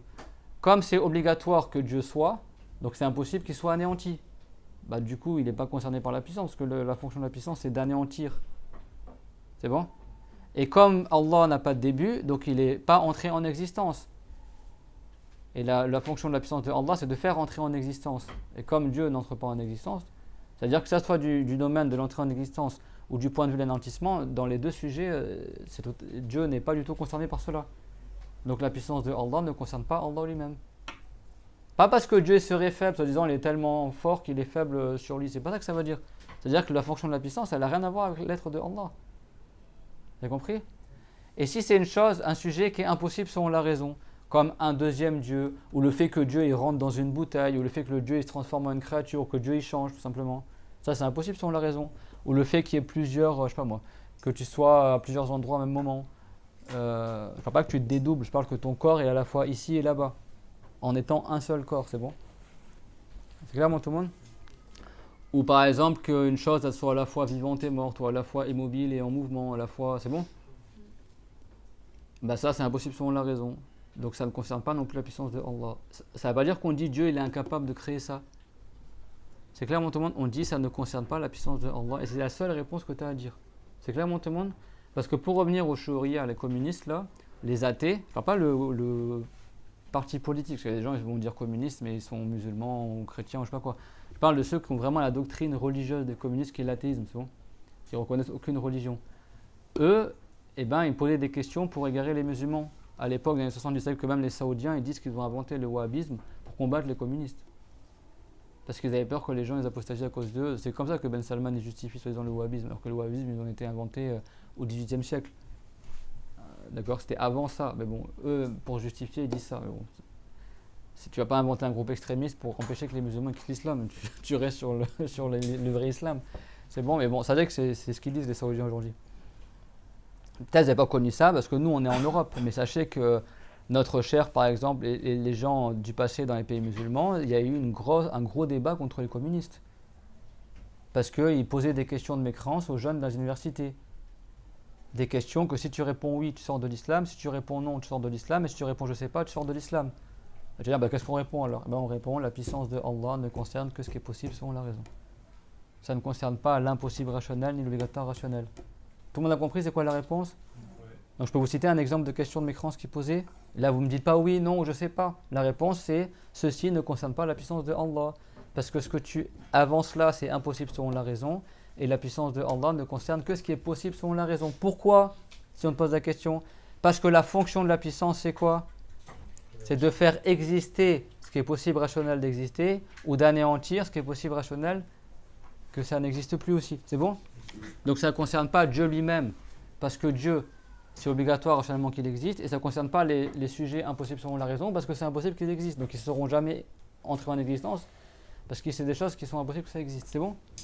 Donc ils vont me poser comme question, par exemple, vous les musulmans, vous dites que Dieu est sur toute chose tout puissant. Donc est-ce que Dieu il est capable de rentrer dans ce verre, par exemple?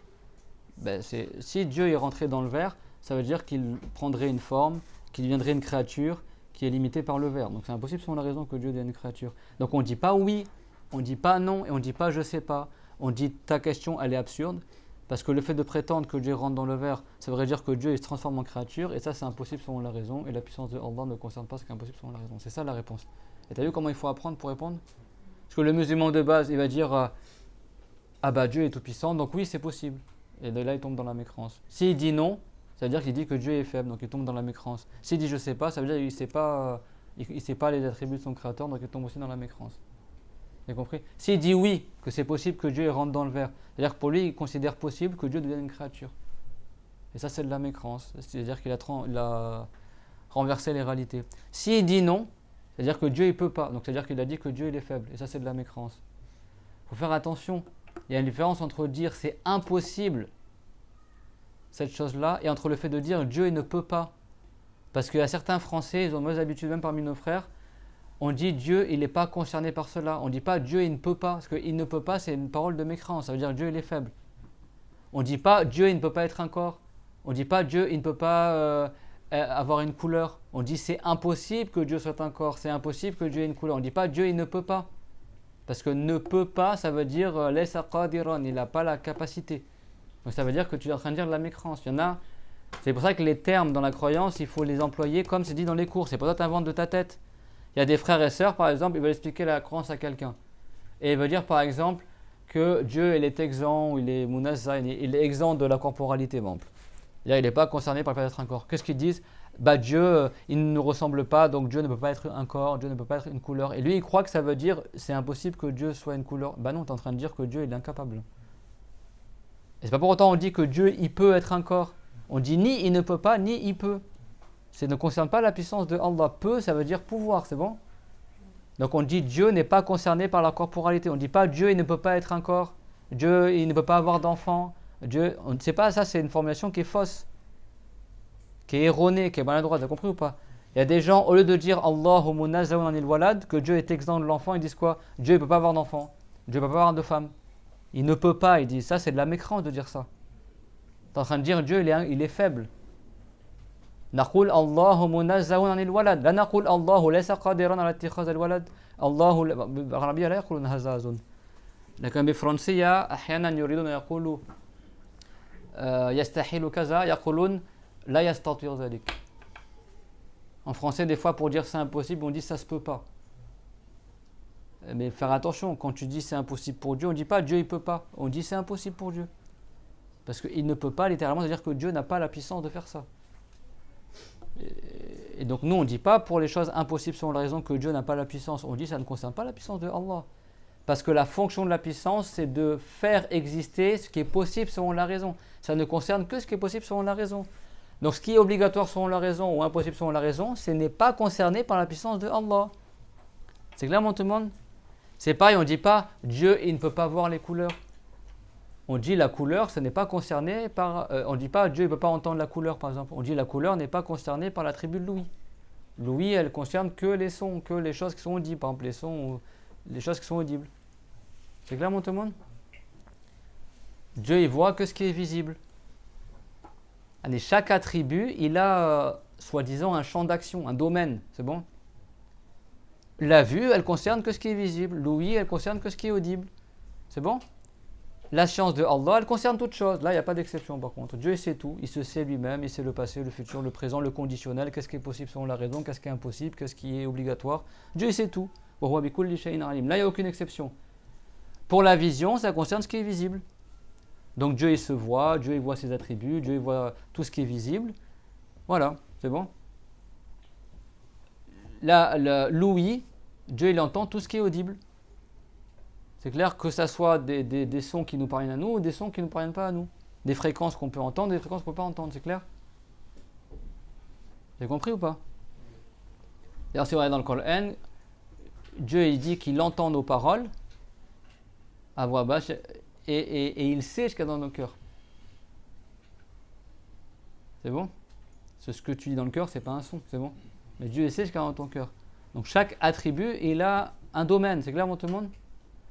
Et ça, on pourra le voir plus tard, mais ça, c'est selon un avis, parce que selon un autre avis, certains savants, ils ont dit que Dieu, il voit tout ce qui existe et il entend tout ce qui existe, même si ce n'est pas quelque chose qui est visible, même si ce n'est pas quelque chose qui est audible. Mais ça, c'est un autre avis.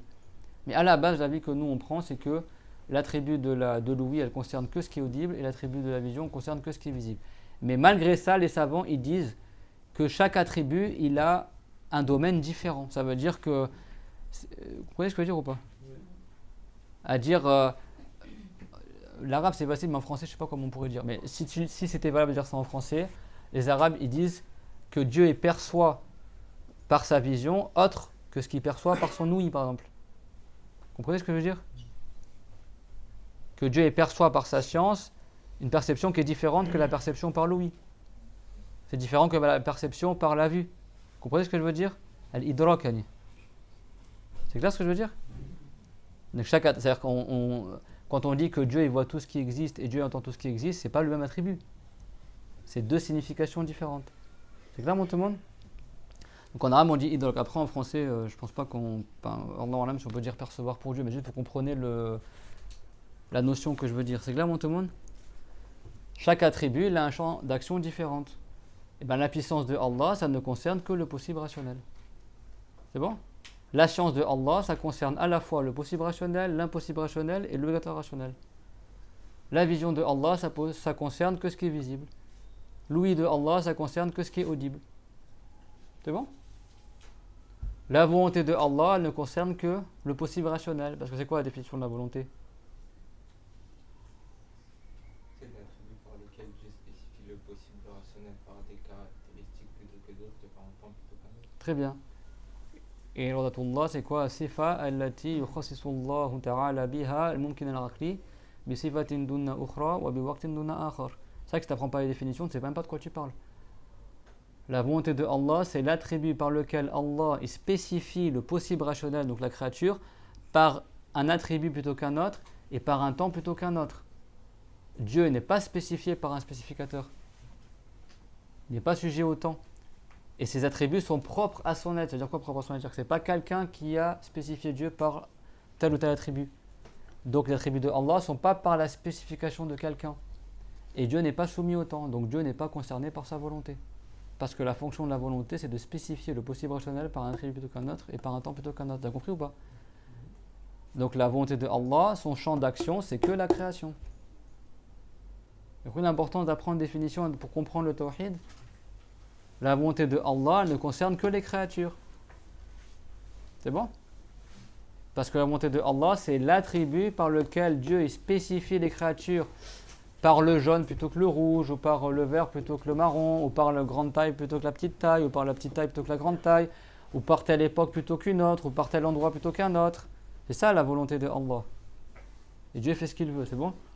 Donc ça ne concerne pas Dieu lui-même. Donc pour la volonté de Allah, on dit que le mot ta'ala, la volonté de Allah, le champ, entre guillemets, le domaine de la volonté de Allah, c'est uniquement les créatures. C'est clair? Le domaine de la puissance de Allah, c'est uniquement les créatures. Ça ne veut pas dire pour ce qui est autre que les créatures, Dieu il est incapable ou Dieu il est contraint. Non, ça veut dire que ça ne concerne pas justement cet attribut-là. C'est clair? On ne dit pas Dieu il est contraint vis-à-vis de lui-même parce que sa volonté elle ne le concerne pas. Non, ça veut dire juste que sa volonté elle ne concerne pas Allah lui-même. C'est clair pour le moment ce que je dis? L'impossible rationnel et l'obligatoire rationnel ne sont pas concernés par la puissance de Allah. Ça ne veut pas dire que Dieu il est faible vis-à-vis de ces deux domaines-là. Non, ça veut dire que ça ne concerne pas la puissance de Allah. C'est clair mon tout le monde? On ne dit pas Dieu il est tout puissant envers le possible rationnel, mais après il est impuissant face au lui-même et impuissant face à l'impossible rationnel. Non, c'est pas ce que ça veut dire. C'est-à-dire que l'attribut de la puissance ne concerne que ce qui est possible selon la raison. Et quand tu connais la définition de la puissance, c'est évident que ça ne concerne que ce qui est possible selon la raison. Parce qu'une chose qui est Allah, que c'est impossible qu'il entre en existence, bah, il ne va jamais entrer en existence parce qu'il existe de toute éternité. Et parce qu'il est de toute éternité. Et celui qui n'a pas de fin, qui est Allah Azza wa Jal, c'est impossible qu'il soit anéanti. Donc, du coup, il est totalement en dehors de la signification de la puissance. La fonction de la puissance, c'est juste de faire entrer en existence et d'anéantir. Comme Dieu n'est pas concerné par l'entrée en existence et l'anéantissement, donc Dieu n'est pas concerné par la puissance. C'est aussi simple que ça. C'est clair? Donc, si quelqu'un vous pose une question, vous, les musulmans, vous dites que Dieu est tout-puissant. Donc, est-ce que Dieu est tout-puissant à créer un autre Dieu? Tu dis pas oui, tu dis pas non, tu dis pas je sais pas. Tu dis le fait qu'il y ait un autre Dieu que Dieu, c'est impossible selon la raison. Ça ne sera jamais, c'est impossible. Et la puissance de Allah ne concerne pas ce qui est impossible selon la raison. Parce que sa fonction, c'est de faire exister ce qui est possible ou d'anéantir ce qui est possible. Vous avez compris ou pas?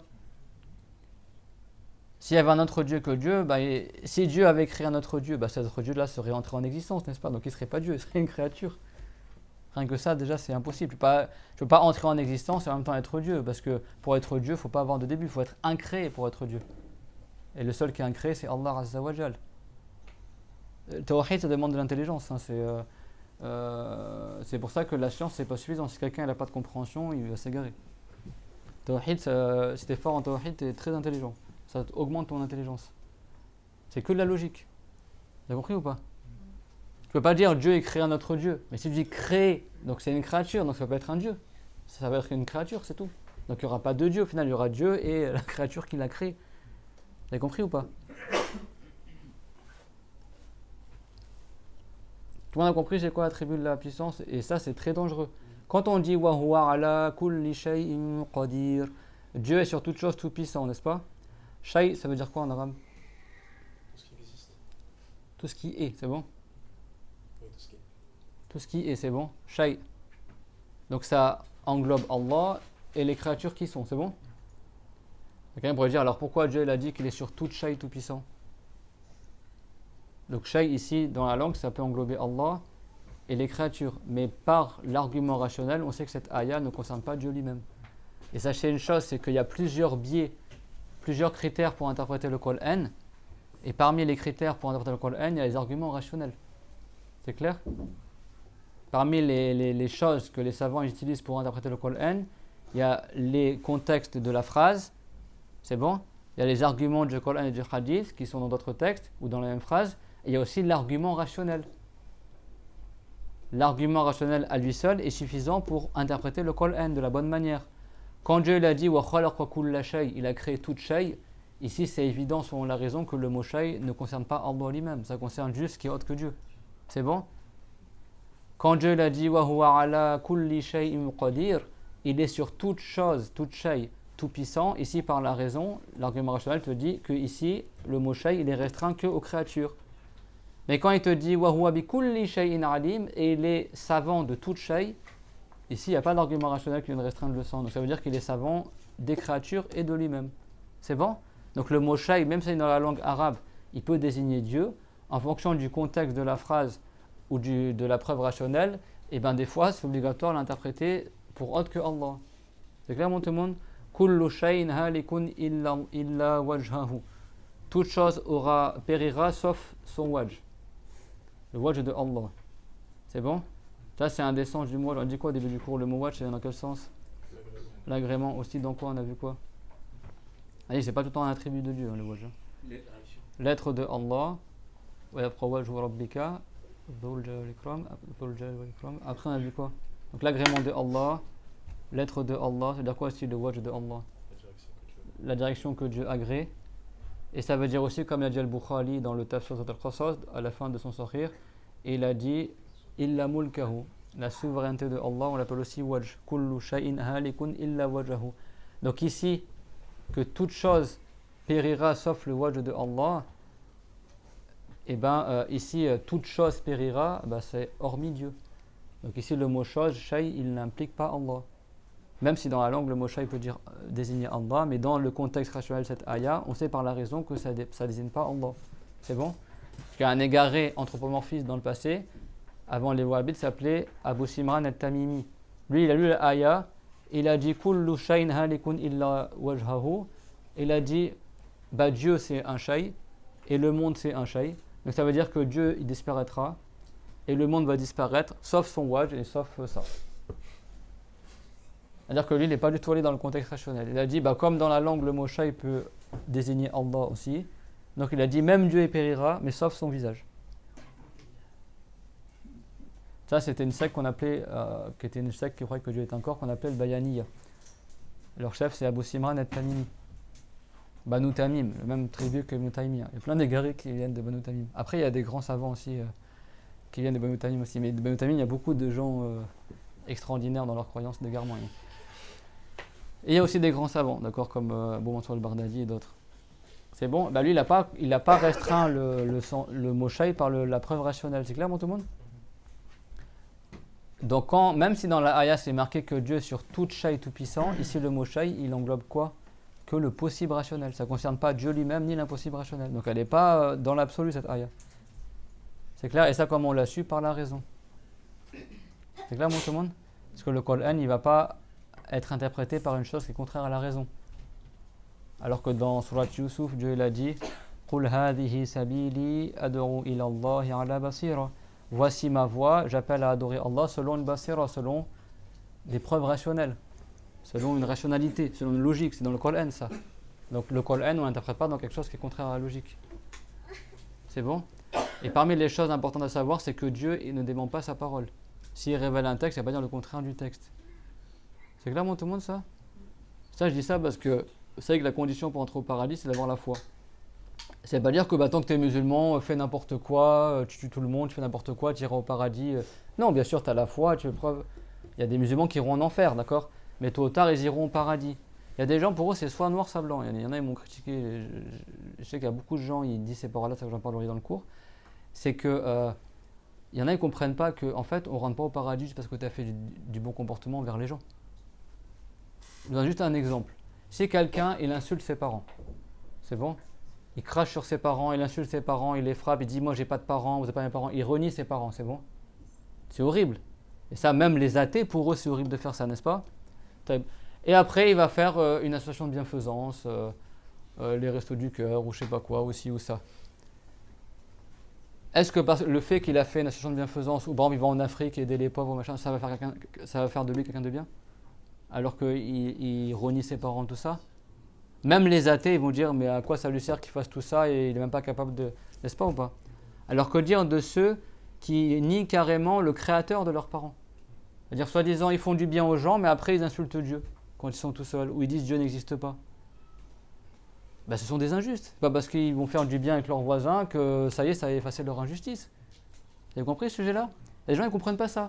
Ils disent, mais je comprends pas, mais lui, il est gentil, certes, il est athée, mais il a toujours été gentil avec son voisin, comment vous dites qu'il va en enfer, alors qu'il est gentil, etc. Mais lui, il insulte Dieu tous les jours.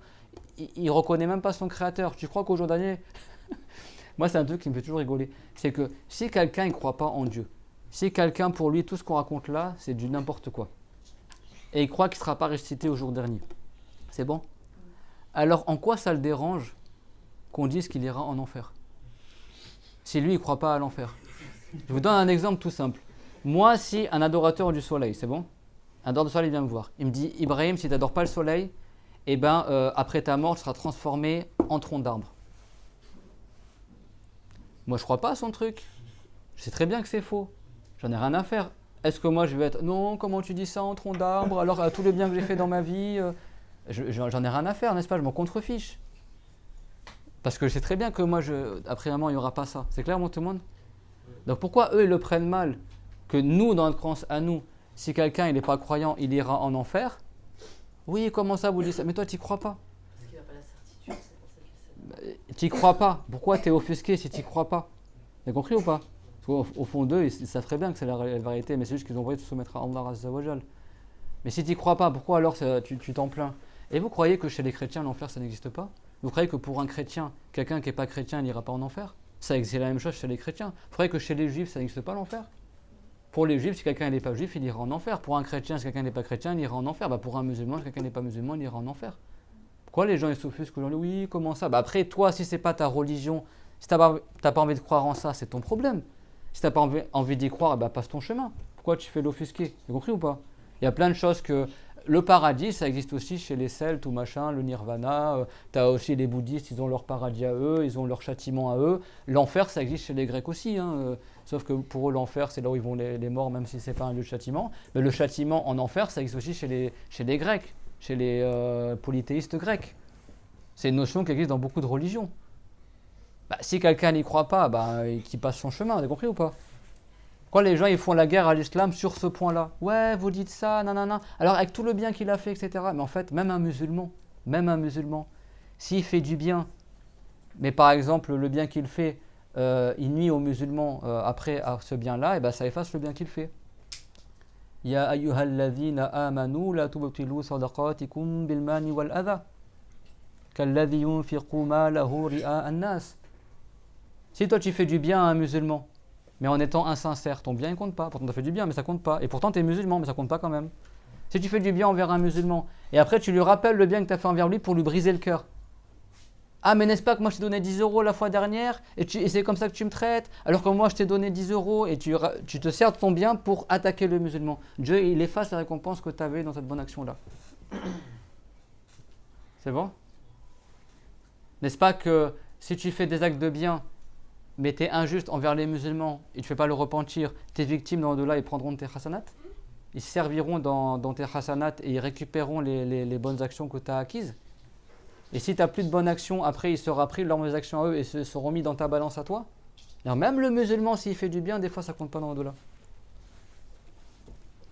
Et même en islam, ce n'est pas que pour le non-musulman, même le musulman, des fois il fait du bien et ça ne compte pas. Et la première condition pour que ton bien compte dans au-delà, c'est que tu aies la foi en Allah. Moi, il y a un truc, ça m'étonne. Si toi tu crois que Dieu n'existe pas, comment tu veux, dans l'au-delà, que Dieu te donne le paradis, mais toi, de base, tu ne crois pas au paradis ni à Dieu?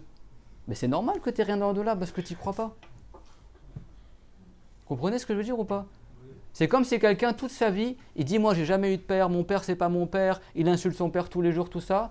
Et après, le jour où son père est meurt, il a dit « Moi, je veux l'héritage de mon père. C'était mon père, je suis son fils, je suis affilié à lui, je veux mon héritage. » Tu dirais « Mais toi, toute ta vie, tu as dit que c'était pas ton père. » Bah t'as pas d'héritage, c'est pas ton père. Tiens ta parole jusqu'au bout. Vous savez pourquoi les non-croyants, ils iront en enfer pour l'éternité? Parce qu'ils voulaient rester non-croyants éternellement. Donc Dieu leur donne une rétribution correspondante à ce qu'ils voulaient.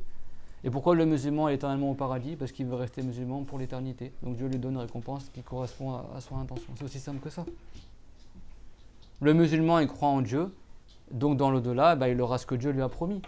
Mais tu ne veux pas dire je ne crois pas en Dieu, puis après ta mort, tu veux réclamer à Dieu la récompense pour les croyants. Mais toi, tu as assumé de ne pas croire en Dieu. Mais c'est normal que dans l'au-delà, tu n'auras rien. Mais c'est toi qui as choisi. Mais toi-même, tu ne veux pas croire au paradis, mais après, tu veux rentrer au paradis. Je sais pas comment ils réfléchissent ces gens-là, comprenez ou pas? Ne sois pas étonné, mais c'est normal. Pourquoi tu prétends vouloir le paradis des musulmans, mais toi tu ne veux pas être musulman et tu ne veux pas croire en Dieu? C'est normal que tu n'aies pas ce paradis-là. Et après, quand on dit que tu n'auras pas ce paradis-là, tu le prends mal. Alors si tu le prends mal, deviens musulman alors. Vous avez compris ce que je veux dire ou pas? L'incohérence de ces gens-là, c'est parce qu'en fait, au fond d'eux-mêmes, ils savent qu'au final, l'au-delà, ça existe pour de vrai. Mais comme ils n'ont pas le courage de se soumettre à Dieu, etc., ils n'acceptent pas l'idée qu'ils seront châtiés dans l'au-delà. N'est-ce pas que Dieu l'a dit « Innal ladhina amanu wa amilus salihat » ceux qui ont cru et qui ont fait les bonnes actions. Il y en a la récompense au jour dernier, qui c'est qui te la donne? C'est Allah. Si toi, Mère Teresa ou je ne sais pas qui, surtout que c'est qu'il y a plein de gens qui mettent en avant à notre époque. Là, il n'y a pas le soi-disant l'abbé Pierre là, il s'est fait dévoiler, là, il y a plein d'histoires de viol, etc. Je veux un exemple tout simple. Tout le monde connaît le prix Nobel. Le prix Nobel, c'est pour récompenser la bienfaisance ou la malfaisance? T'as le prix Nobel de la paix, etc. N'est-ce pas, Zarma, le prix Nobel, c'est vraiment le truc ultime dans le bas monde, c'est vraiment quelqu'un de bien. Vous savez que Nobel, celui qui a inventé le prix Nobel, c'était un criminel? Toute sa vie, il a fait des crimes, il a fait des horreurs, tout ça. Et à la fin de sa vie, pour se racheter une bonne image, il a inventé un prix pour récompenser la bienfaisance. Pour que les gens ils parlent bien de lui. Parce que toute sa vie, il a fait que des mauvaises actions. Le gars, toute sa vie, il a fait des crimes et machin, etc. Mais juste à l'avant de mourir, il a dit « Allez, je vais inventer le prix Nobel ». Alors que le gars, il y a plein de gens qui sont mis comme des exemples de bonté. En fait, c'est des gens qui ont fait des trucs horribles dans leur vie. Et ça, il y en a plein qui se font dévoiler même avant leur mort ou même après leur mort. Vous comprenez la chose? C'est pas parce que tu fais du bien envers certaines personnes que ça veut dire que tu es forcément quelqu'un de bien. Tu as combien de criminels? Qu'est-ce qu'ils font? Ou de milliardaires, tout ça? Ils inventent des fausses fondations pour se racheter une bonne image après avoir tué plein de gens ou après avoir contaminé plein de gens, etc. Oui, mais lui, il a fait une fondation pour les pauvres. En fait, la fondation, c'est juste pour qu'il blanchisse son argent et qu'il ne paye pas d'impôt sur sa fortune et l'argent, il reste chez lui. Tu vois? Et après, quand tu dis, il y a des gens, ils iront en enfer, mais lui, il a fait une fondation, comment tu dis avec tout bien qu'il a fait? Mais toi, tu sais la réalité de ces gens-là? Si quelqu'un, tous les jours, il frappe sa mère, mais après, il distribue des bonbons à ses voisins, il distribue de l'argent, on va dire c'est quelqu'un de bien? On va dire c'est quelqu'un de bien? Non, c'est pareil, quelqu'un... Que dire alors de celui qui insulte Dieu tous les jours, même il ne croit même pas en Dieu? Il insulte Dieu, dit Dieu n'existe pas, ou Dieu il a un enfant, ou Dieu il a une femme, ou il dit Dieu c'est un être humain, ou Dieu je sais pas quoi, etc. Ou Dieu c'est le cochon, ou l'arbre, ou la souris, ou le chat, etc. Comme dans certaines religions. Il insulte Dieu tous les jours. Mais après, les gentils avec les gens. Mais au jour dernier, c'est pas les gens qui vont te récompenser, c'est Dieu. Donc toi, après avoir passé toute ta vie à insulter Dieu, qu'est-ce que tu attends de la part de Allah? Qu'il te fasse entrer au paradis? Qu'il te remercie, soi-disant, pour tes bonnes actions? Même si tu as été gentil avec les gens, mais ce n'est pas les gens qui vont te récompenser au jour dernier. C'est Dieu. Et toi, tu as fait quoi envers Dieu? Rien. Et tu as fait quoi envers les gens? Tout, soi-disant. Mais au jour dernier, les gens ils seront jugés comme toi. Donc logiquement, tu n'auras rien. Vous comprenez ce que je veux dire? Si quelqu'un il insulte tous les jours son patron au travail, il l'insulte, il dit moi j'ai pas de patron, lui c'est un arnaqueur, tout ça. Mais après, il est gentil avec tous les employés de l'entreprise. Et après, son patron il le vire. Il va dire que son patron il est injuste. Il va dire mais comment tu me vires alors que moi je suis gentil avec les employés? Oui, mais toi toute ta vie tu insultes ton patron et après tu veux que ton patron te récompense. Vous comprenez ce que je veux dire? Pas parce que tu as fait du bien en partie que ça veut dire que ça va te faire dans l'au-delà. Ce qui va être le bien, c'est déjà de croire au Créateur. Parce qu'au jour dernier, ce n'est pas les gens qui vont donner le paradis, c'est Dieu.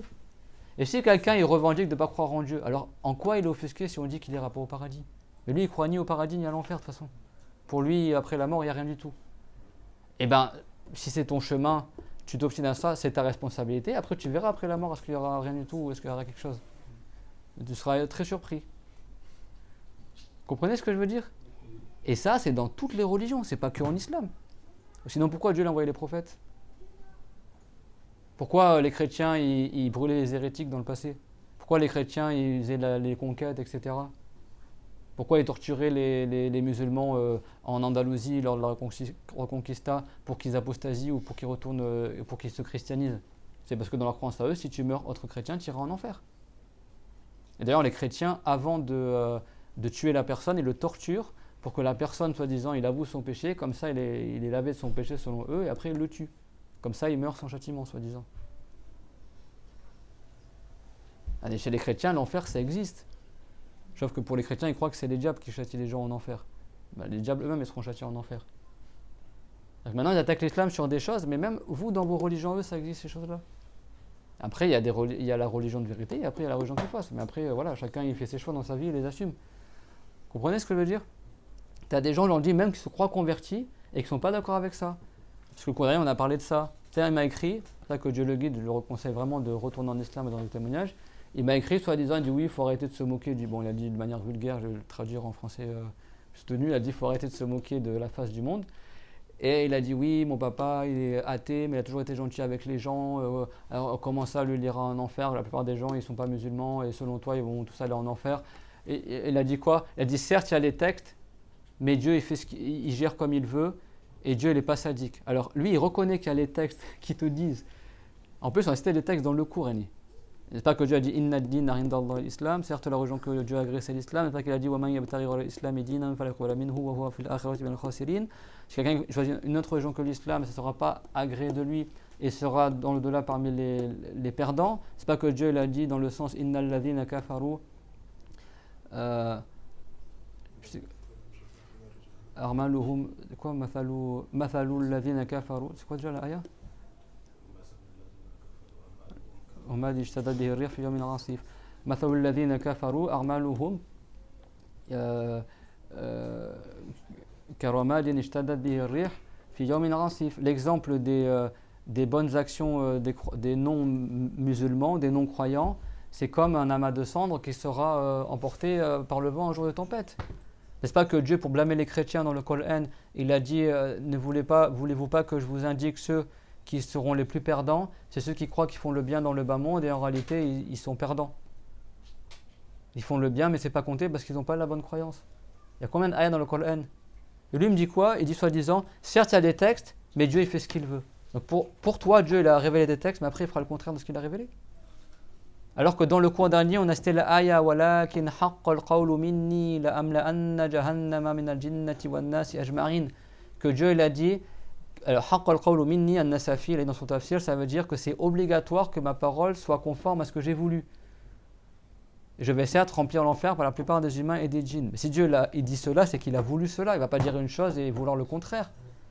Et lui il dit certes il y a les textes, mais bon Dieu fait ce qu'il veut et Dieu il n'est pas sadique. Parce qu'il croit que le fait de dire que Dieu il crée le bien chez la personne et après il châtie, c'est genre Dieu il est sadique. Bah non, Dieu il fait ce qu'il veut en fait.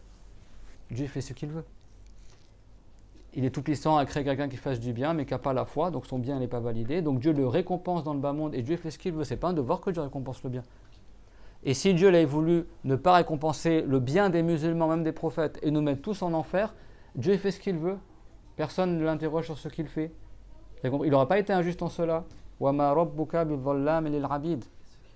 prophète il a dit si Dieu avait châtié tous les gens de la terre et des cieux, il l'aurait fait sans être injuste en cela. Parce que Dieu il fait ce qu'il veut dans sa création. Ce n'est pas un devoir qui récompense le croyant et ce n'est pas un devoir qui punisse le non-croyant. Je vous pose une question, il n'y a pas des mécrants qui iront au paradis? Bah si, il y aura des mécrants qui rentreront au paradis. Tous les mécrants qui meurent fous et qui n'ont jamais eu la raison de leur vie, ils iront au paradis. Tous les mécrants qui meurent avant la puberté, ils iront au paradis.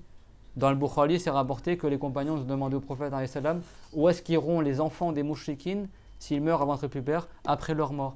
Le prophète il a dit ils seront rassemblés dans une montagne avec le prophète Ibrahim et sa femme Sarah. dans l'attente d'être ressuscités. Et ils entreront au paradis. Sauf qu'ils n'auront pas de degré au paradis comme les musulmans.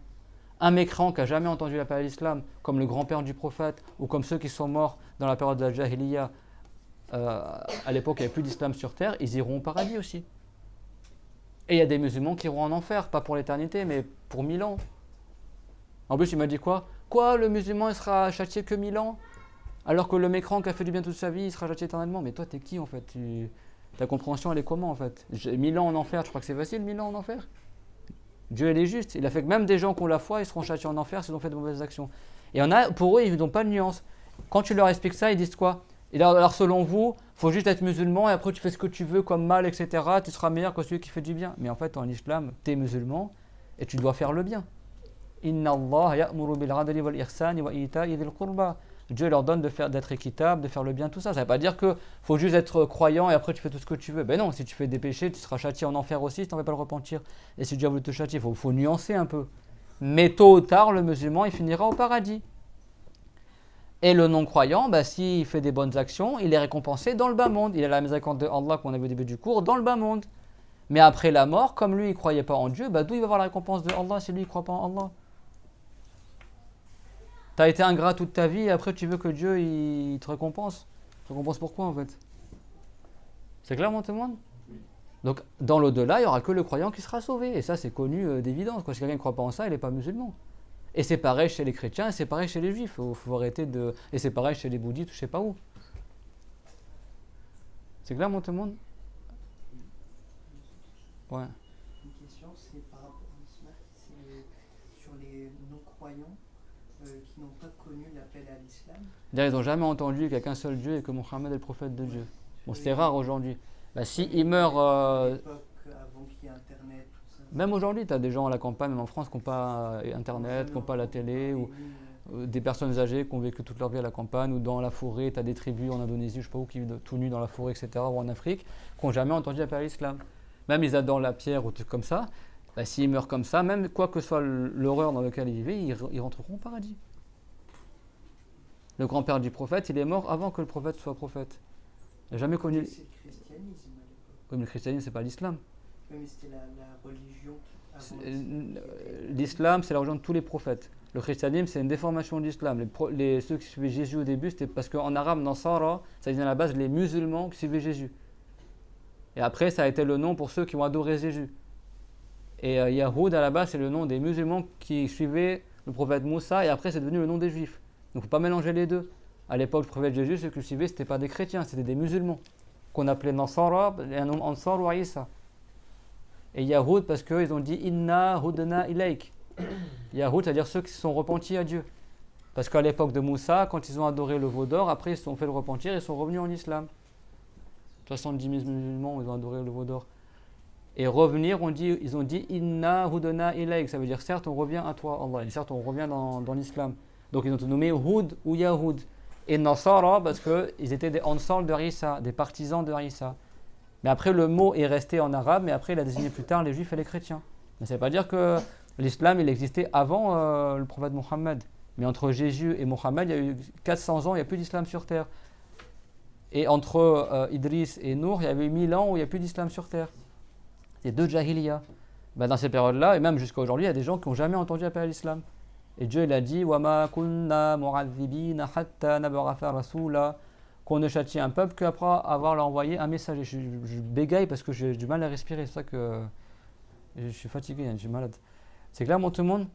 Donc là, les savants, Abu Hanifa a un autre avis, mais la plupart des savants, ils ont dit que si quelqu'un n'a jamais entendu l'appel à l'islam, même s'il meurt athée, ou même s'il est pubère, même s'il a sa raison, s'il n'a jamais entendu l'appel à l'islam, il ira au paradis.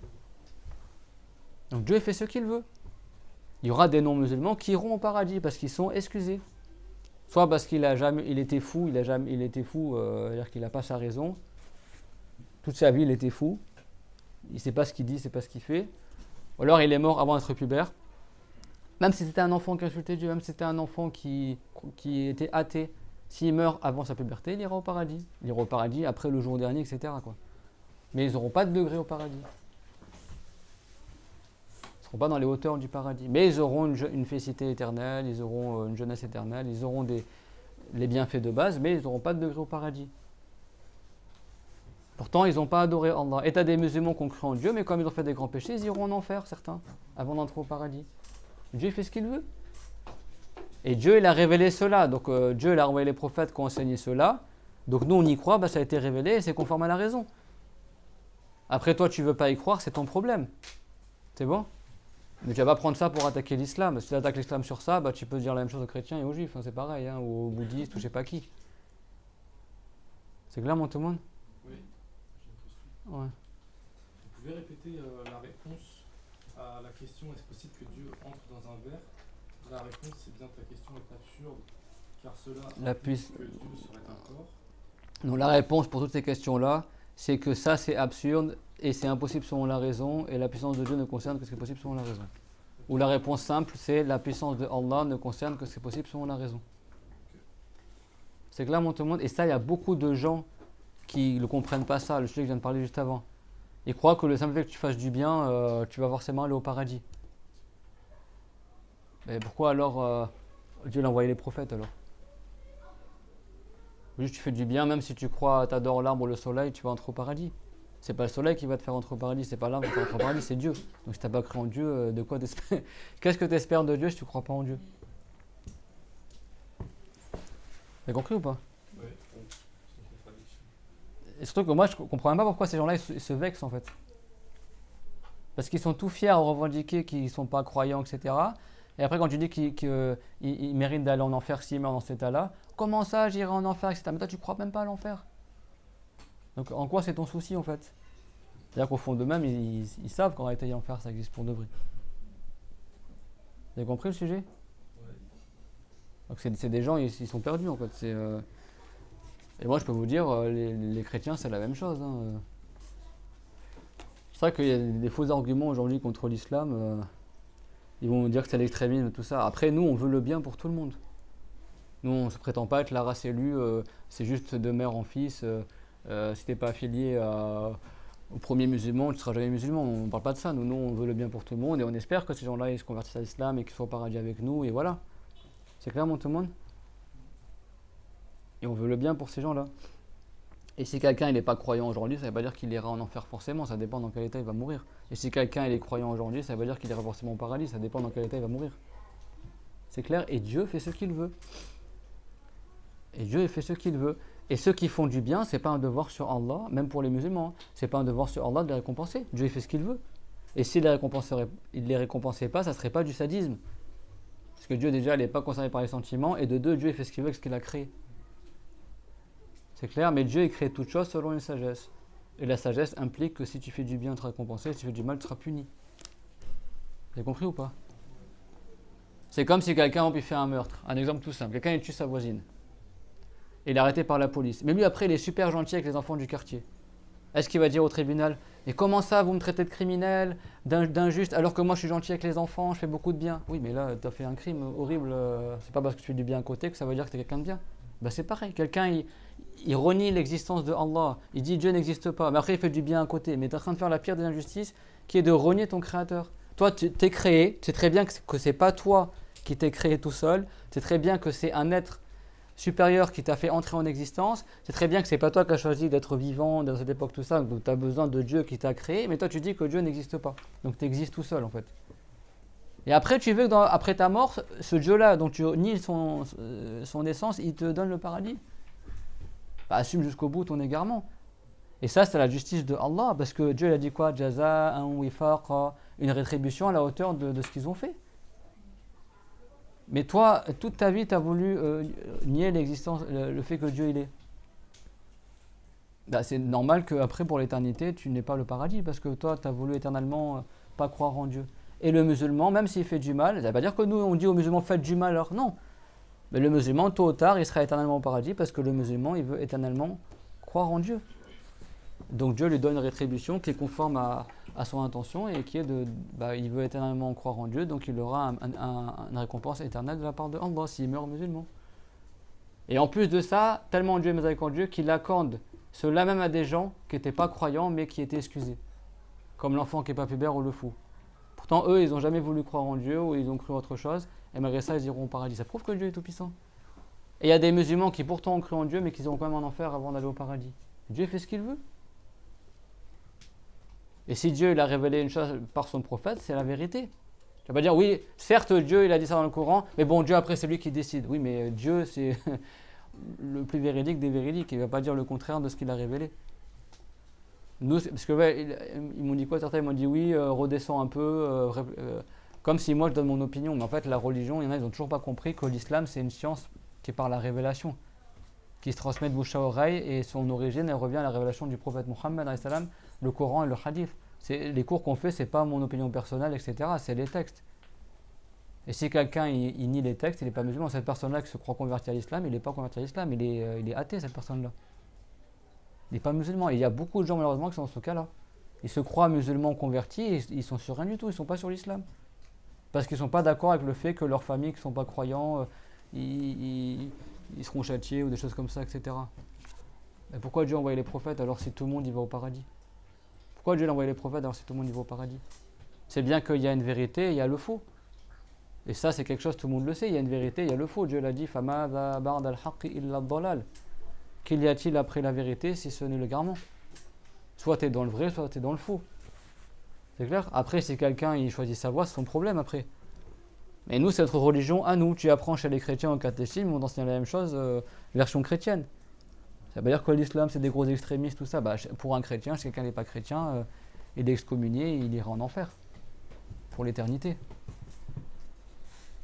Et un juif, c'est pareil. C'est clair, mon tout le monde? Ah, bizarrement, pour les juifs et les chrétiens, ils ne disent pas ça, tu vois. Et pour les musulmans, comme ils cherchent toujours les petites bêtes sur les musulmans, ouais, vous, machin, etc. Et nous, ça ne veut pas dire qu'on est là à faire la guerre aux non-musulmans. Et nous, on espère qu'ils rentrent en islam et qu'ils se convertissent et qu'ils soient au paradis avec nous. Et on espère pour nous-mêmes d'entrer au paradis aussi. Mais il faut être mesuré. Mais ça, il y a beaucoup de gens, c'est comme ça. Ils n'acceptent pas. Ils disent, ouais, mais il a fait du bien, même s'il n'était pas musulman, mais bon, paix à son âme, il a fait beaucoup de bien. Mais qu'est-ce que t'en sais, toi? Tu sais sa réalité? Qu'est-ce qu'il avait dans le cœur, etc.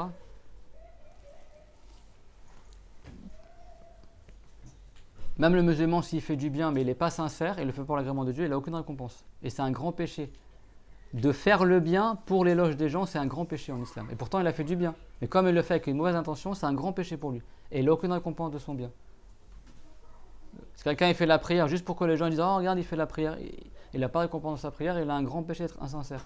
Donc même le musulman, des fois, il fait du bien et c'est du mal en réalité. Parce qu'il n'a pas de bonne intention. Alors que dit du non-croyant? Et si le non-croyant il fait du bien, eh ben, Dieu le récompense dans le bas monde. Et ça, c'est une grande miséricorde. Il lui accorde la santé, il lui accorde des miséricordes mondaines. La santé, beaucoup d'amis, une bonne réputation, de vivre longtemps. Mais après, quand il meurt, tout ça est terminé. Dieu il lui précipite la récompense que dans le bas monde. Donc si un non-musulman il fait du bien, c'est bien. Du bien comme des aumônes tels que ceux-là. Mais il n'en tirera pas profit dans l'au-delà. Mais dans le bas monde, il aura des récompenses mondaines. Bien sûr, on ne parle pas de quelque chose contraire à l'islam, comme faire une prière ou comme ça, mais on parle comme des aumônes ou tels que ceux-là. S'il nuit pas à son voisin, s'il tue pas son prochain, s'il vole pas, il ment pas, etc., c'est du bien. Bah, Dieu récompense le non-croyant, l'athée, etc., il le récompense dans le bas monde pour ses bonnes actions. Il aura des récompenses mondaines, mais il n'aura pas de récompense après la mort. Pourquoi? Parce qu'il ne croyait pas en Dieu. Donc il n'aura pas la récompense qui sont réservées aux croyants dans l'au-delà. C'est simple que ça. Il n'y a pas d'injustice en cela. Et si quelqu'un vraiment il est aussi mal à l'aise qu'on lui dise ça et qu'il ne l'accepte pas, et bien alors qu'il rentre en islam et devient musulman, comme ça au moins il aura la récompense qu'il veut. Mais c'est aussi simple que ça. Si vraiment toi tu n'acceptes pas l'idée d'être perdant dans l'au-delà, ben alors reconvertis-toi à l'islam et crois en Dieu et c'est fini. Et là tu auras droit au paradis comme n'importe quel croyant. C'est aussi simple que ça, Yanni. Tout le monde a compris c'est quoi l'attribut de la puissance? Donc on termine sur ça. Donc as-sifatu thamina al-qudratu وهي صفة أزلية ثابتة لذات الله تعالى ويصح أن يقال قائمة بذات الله لأن المعنى واحد لكن لا يقال ثابتة في ذات الله في تفيد الظرفية إنما ثابتة لذات الله معناه أن ليس غير الله خصص الله تعالى بتلك الصفة يعني صفات الله تعالى ليست بتخصيص مخصص هذا معناه هي ثابتة له يعني ليست بتخصيص مخصص والقدرة يتأتى بها الإيجاد والإعدام أي يوجد بها المعدوم من العدم ويعدم بها الموجود. Donc le 8e attribut c'est la toute-puissance et c'est un attribut qui n'a pas de début Donc, comme tous les attributs de Allah, ils n'ont pas de début, ils sont éternels, ils n'ont pas de fin. Et c'est un attribut qui est propre à l'être de Allah. Quand on dit propre à l'être de Allah, ça veut dire quoi? C'est-à-dire que ce n'est pas quelqu'un d'autre qui a spécifié Dieu par cet attribut-là. C'est-à-dire Dieu, parce qu'il est Dieu, et il est tout-puissant. C'est bon? C'est pas comme nous, notre puissance à nous, elle est par la spécification de Allah. C'est Dieu qui nous a spécifié par la puissance plutôt que la faiblesse.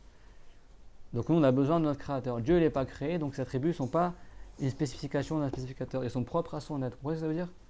C'est-à-dire que Dieu, comme il est Dieu, il a cet attribut-là, de toute éternité. C'est clair? Et on ne dit pas propre dans son être. Parce que l'être de Allah, ce n'est pas un volume. Parce qu'en arabe, on dit qa'imatun bi dhatillah. Ça ne veut pas dire qu'elles prennent place dans l'être de Allah. Ça veut dire qu'elles sont confirmées pour l'être de Allah. Propre à son être. C'est bon? C'est-à-dire que ce n'est pas autre que Dieu qu'a spécifié Dieu par ces attributs-là, plutôt que d'autres. C'est bon? Et ça, c'est valable pour tous les attributs de Allah. C'est clair? Parmi les attributs qu'on cite là. C'est clair, mon tout le monde, ça? Wal qudratu, et la puissance, il advient de la puissance de Allah le fait qu'il fait entrer en existence et qu'il anéantisse. C'est-à-dire que par sa puissance, Allah Ta'ala, il fait exister l'inexistant et il rend inexistant l'existant. C'est bon? Tout ce qu'on va dire, on l'a déjà vu. Wal burhanul aqliyu ala wujubiha lillahi ta'ala huwa annahu law lam yakun qadiran lakana ajizan wa law kana ajizan lam yujad shay'un min al-makhluqat. Et la preuve rationnelle, et je vous dis juste une chose, votre livre en français, il n'est pas exactement comme le mien en arabe, il manque des choses dans votre livre. Donc si jamais il y a des choses que je dis, c'est pas dans votre livre, dites-le moi, comme ça je vous le dicte. Parce que l'attribut de l'avant, je crois qu'il manque un paragraphe. Donc si vous ne le dites pas, moi j'avance le cours et vous allez manquer ce paragraphe-là. Il y a des paragraphes qui manquent dans vos livres, qui sont marqués en arabe, mais qui ne sont pas marqués dans vos livres à vous en français. Donc la preuve rationnelle que c'est obligatoire que Dieu ait pour attribut la toute-puissance, c'est que s'il n'était pas tout-puissant, il aurait été faible. Et s'il avait été faible, il n'y aurait aucune créature qui aurait existé. Donc ça, c'est par cœur, souligné, vous apprenez par cœur les preuves rationnelles. C'est bon? Et je répète, c'est un devoir personnel de connaître la preuve rationnelle générale de l'existence de Allah et de ses attributs-là. C'est bon? Et c'est marqué dans le livre. Pas la preuve détaillée, quelle ayah ou quelle... Mais général, tu dois te prouver à toi-même que Dieu est et qu'il a les attributs qu'il a. Sinon, tu es grand pécheur, si tu n'es pas prouvé à toi-même cela. Parce que nous, on est musulmans par conviction, pas juste par imitation de nos ancêtres. Donc c'est un devoir que ta foi elle soit basée sur une conviction personnelle et pas uniquement sur l'imitation de tes parents, par exemple. Donc si quelqu'un ne s'est pas prouvé à lui-même que Dieu est et que Dieu a ses attributs de perfection, il est grand pécheur, mais il reste croyant. Il est grand pécheur parce que ça veut dire que lui, il se contente d'imiter les musulmans. C'est pas il a une foi sur laquelle il a réfléchi, il a une conviction. Juste il a la foi parce qu'il imite les croyants. Et ça, c'est un grand péché. Parce que l'islam, on est musulman parce qu'on croit que c'est la vérité. Parce qu'on a la conviction, on a réfléchi que c'est la vérité. C'est pas parce qu'on imite. Je viens du Sénégal et comme ils sont à majorité musulmane, donc je suis musulman parce que je suis sénégalais. C'est pas comme ça. La plupart des gens aujourd'hui, la religion, c'est par imitation. Ma grand-mère, elle est italienne, elle m'a dit quoi? Moi, j'aime beaucoup les musulmans, ils ont bon comportement, tout ça, mais bon, nous, on est italiens, et donc en Italie, on est chrétien, donc je suis chrétienne. Ça, c'est de l'imitation. Toi, tu ne choisis pas où est-ce que tu es né. Alors, si toi, ta religion, ça rejoint là où tu es né, ça veut dire que ta religion, tu ne la choisis pas. Le musulman, lui, il a choisi de croire en Allah. Ça veut dire que lui, il a la conviction que c'est la vérité. Il se prouve à lui-même que Dieu, il est. C'est clair? Si un musulman est pubère et ne s'est pas prouvé à lui-même que Dieu est, il est grand pécheur. Ça veut dire que lui, il est musulman uniquement par imitation de sa famille. Et ça, c'est un grand péché. C'est interdit d'avoir une foi par imitation. C'est haram. C'est un grand péché. Parce que dans ce cas-là, tu es comme les idolâtres qui, eux, ils sont idolâtres parce que leurs parents étaient idolâtres. Le musulman, c'est un devoir qui se prouve à lui-même que Dieu est et se prouve à lui-même tous les attributs qu'on a cités. Mais d'un argument général, quoi. C'est bon? Et ça, on l'a déjà vu dans les cours au début du livre. C'est marqué dans ce livre aussi. J'étais après ne pas avoir été, donc forcément j'ai un créateur, donc Dieu. Et voilà, ça c'est une preuve rationnelle. Et forcément celui qui m'a créé, pour créer il faut voir, il faut entendre, il faut savoir, il faut être puissant, donc forcément Dieu a cet attribut-là. Et voilà. C'est bon? Si Dieu n'avait pas... C'est quoi l'argument rationnel des 13 attributs? C'est tout simple, ça tient en une seule phrase. Si Dieu n'avait pas cet attribut-là, les créatures n'existeraient pas. Voilà. C'est vrai que c'est prouvé à toi-même que Dieu a cet attribut-là.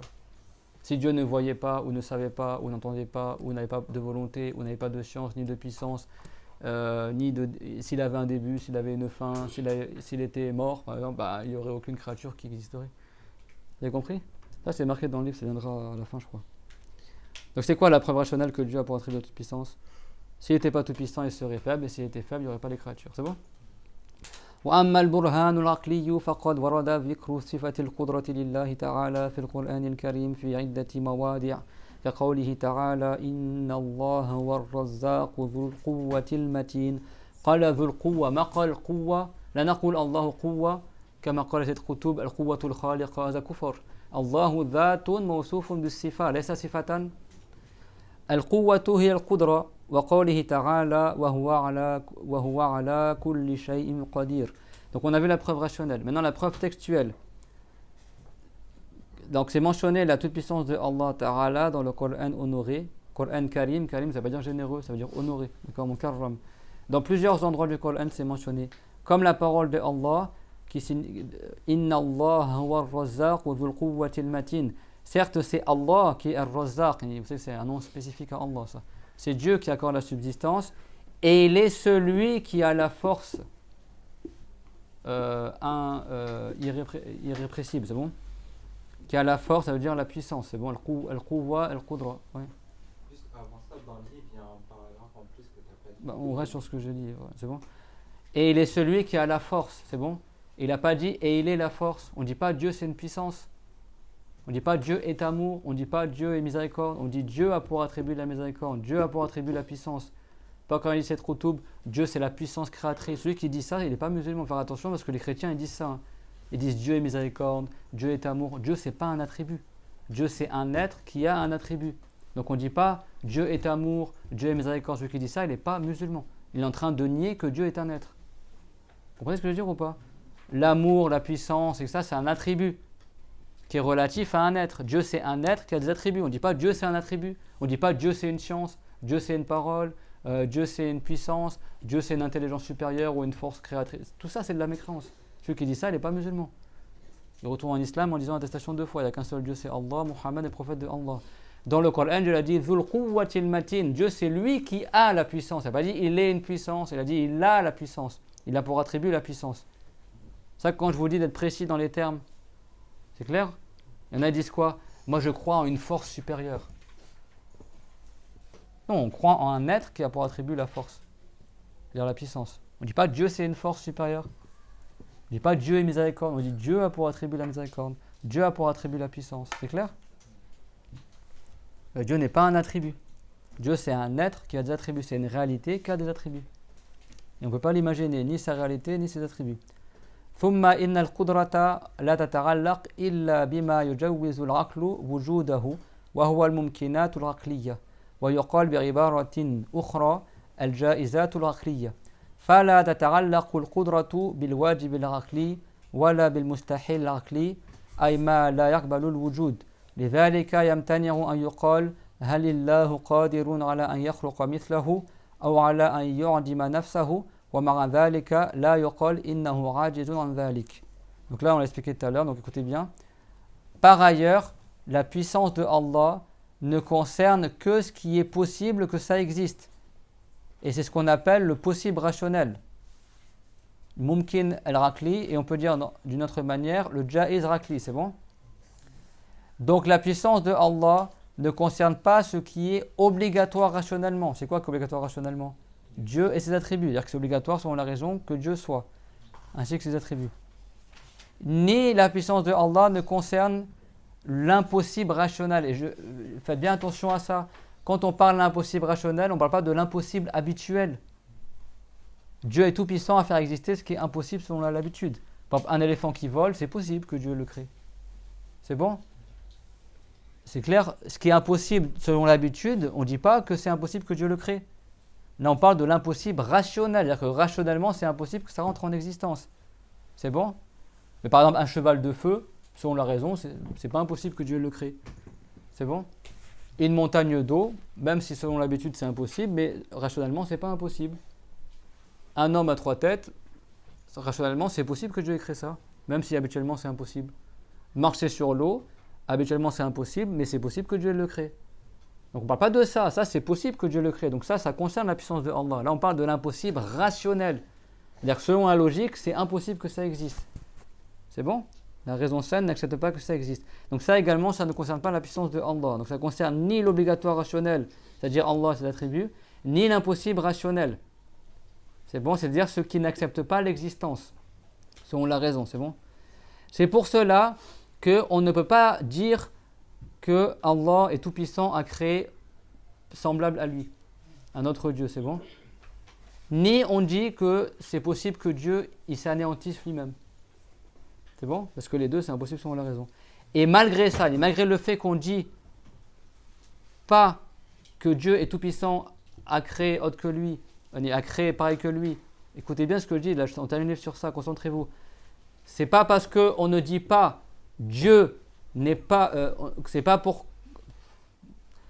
pas parce qu'on n'a pas le droit de dire que Dieu est tout-puissant à créer tel que lui, ou on n'a pas le droit de dire que Dieu est tout-puissant à s'anéantir, que ça veut dire qu'on a le droit de dire que Dieu, donc il est incapable de faire ça. On dit ni l'un ni l'autre. C'est clair? On dit ça ne concerne pas la puissance de Allah. C'est clair? Donc la déduction, faire attention à la déduction, des fois ça te mène à l'égarement, c'est pas toi de ta tête. C'est pas parce qu'on ne dit pas que Dieu est tout puissant à s'anéantir que ça veut dire que Dieu il est incapable de s'anéantir. Donc on ne dit pas au sujet de Dieu, il ne peut pas. C'est bon? Si c'est une chose qui ne concerne pas la puissance de Allah, on ne dit pas Dieu il ne peut pas s'anéantir. Ça c'est de l'égarement. On dit l'anéantissement de Dieu c'est quelque chose qui est impossible selon la raison et la puissance de Dieu ne concerne pas ce qui est impossible selon la raison. Ouais. C'est pour ça que dans le tawhid, on ne reformule pas et on dit exactement comme les savants ont dit. C'est bon? Pas quelqu'un m'envoie un texto la semaine prochaine. J'ai écouté votre cours, cher, est-ce que c'est valable de dire comme ça? Non, tu dis comme ça dit dans le cours. Parce que reformuler, ça mène souvent à l'égarement. C'est clair, tout le monde? Donc on se contente de dire comme c'est dit dans le cours. Ouais. Quand on parle de raison, de raq, est-ce que c'est là où je comprends pas? On dit rationnellement possible, c'est parce que la raison humaine elle est forcément limitée. Oui, mais la raison humaine, Dieu il a fait que chaque être humain, s'il n'est pas fou, il a une raison, et cette raison-là, si la personne l'utilise intelligemment, le raql, il arrive au même résultat. Et c'est pour ça qu'on sait que l'islam c'est la vérité, et c'est pour ça que les gens qui ont eu l'appel à l'islam n'ont pas d'excuses. Parce qu'en raisonnant, ils auraient pu savoir que c'est la vérité. Et c'est comme ça qu'on prouve aux athées que l'islam c'est la vérité aussi. Parce que l'être humain, il a, comme même les athées le savent, l'être humain il a une intelligence, il a un raisonnement que les bêtes n'ont pas, les animaux n'ont pas, autres que les humains, les djinns et les anges. C'est pour ça que l'être humain et le djinn, c'est eux qui seront jugés au jour dernier. Parce qu'ils ont une raql. En arabe, la bête, en français, bête, c'est-à-dire qu'il n'a pas de raison, n'est-ce pas? C'est ça qu'on l'appelle bête. Et par extension, on dit quelqu'un qui est bête, c'est-à-dire qu'il est stupide. C'est bon? En arabe, la bête, on l'appelle bahima. Pourquoi bahima? La noun bahama raqluhu. Parce que sa raison n'est pas apparente. Il n'a pas de raison, l'animal. C'est bon? Donc l'être humain, il a en lui-même une malaka, il a un attribut spécifique dans son cœur qui est ce qu'on appelle la raison saine, el raql, que s'il utilise à bon escient, il arrive au même résultat que ce qu'on a cité aujourd'hui. C'est ça que Dieu a 11 fois dans le Coran, il a dit afala taqilun, ne raisonnez-vous donc pas. C'est ça que la personne n'aura pas d'excuses. Et ceux qui trouvent un autre résultat que ça, c'est qu'ils utilisent mal leur raison. Et ils n'ont pas d'excuses. Mais c'est la raison saine. Parce que les philosophes, ils raisonnent dans des sujets, mais qui sont à côté de la plaque en fait. Une dernière question, Ouais. excusez-moi, cher. Quelle est la différence entre nous, Ahl Sunna, Ouais. et l'Aql? Je sais que l'Aql chez les chiites, c'est une source du fiqh, de usul al-fiqh. Chez les Donc comment on peut différencier cette notion? Alors, Ahl Sunnah wal Jama'a, ils disent la base dans l'islam, c'est pas la raql, c'est pas la raison saine, c'est les textes.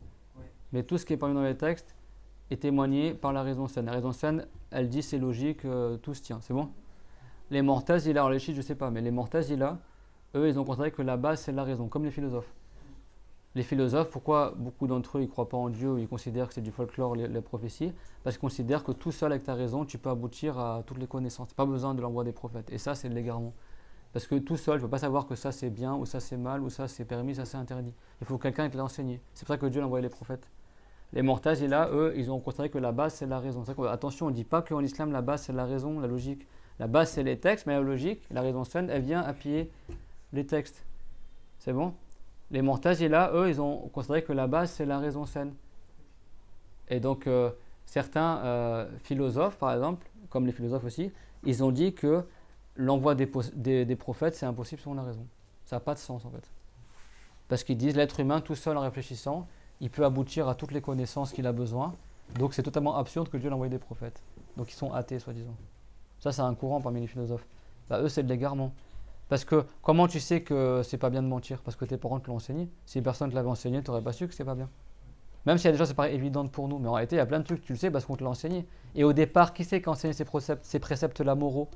Même chez les juifs et les chrétiens. À la base, c'est les prophètes, qui tous étaient musulmans. Mais ces préceptes-là sont restés, même chez les égarés, ils ont gardé des traces de l'islam. Comme le mariage, comme le fait de ne pas tuer son prochain, comme le fait de ne pas mentir, de ne pas voler. Mais ça, on l'a su que c'est pas bien juste parce que Dieu nous l'a fait savoir par les prophètes. Sinon, on n'aurait pas su. N'est-ce pas? Un animal, il tue un autre animal, pour lui, il n'a pas de notion du bien et du mal. Tu vois? Il y a même des religions où ils se marient avec leur fille ou avec leur mère, un truc comme ça, Rosbillah. Chez les mages, par exemple.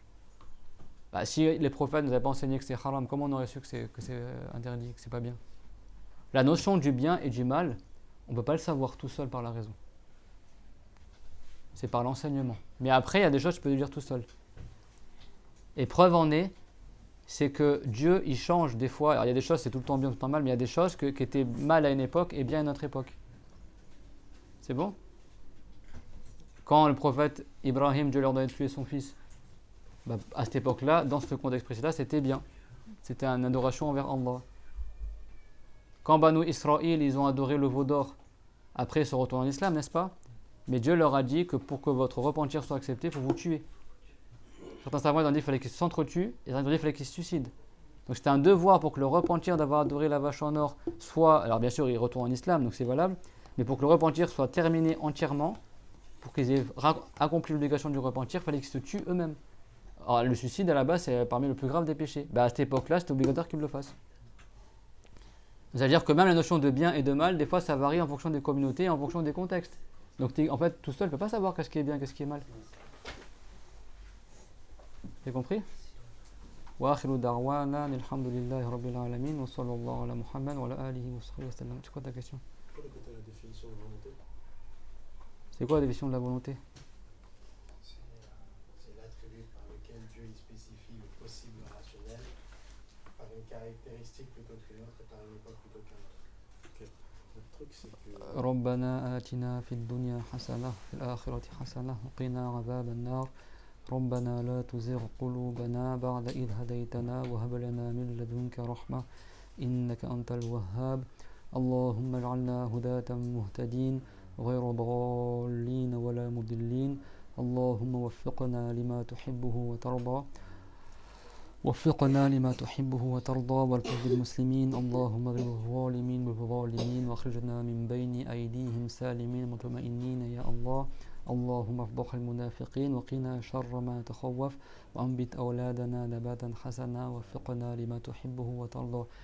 Le tawhid, c'est hyper vaste. On ne va pas s'amuser à répondre à toutes les questions des gens et creuser tous les sujets, etc. S'il y a des gens qui n'avaient pas compris, restez jusque-là et après, plus tard, vous aurez d'autres détails. C'est clair? Pas trop long. Barakallahu fikum.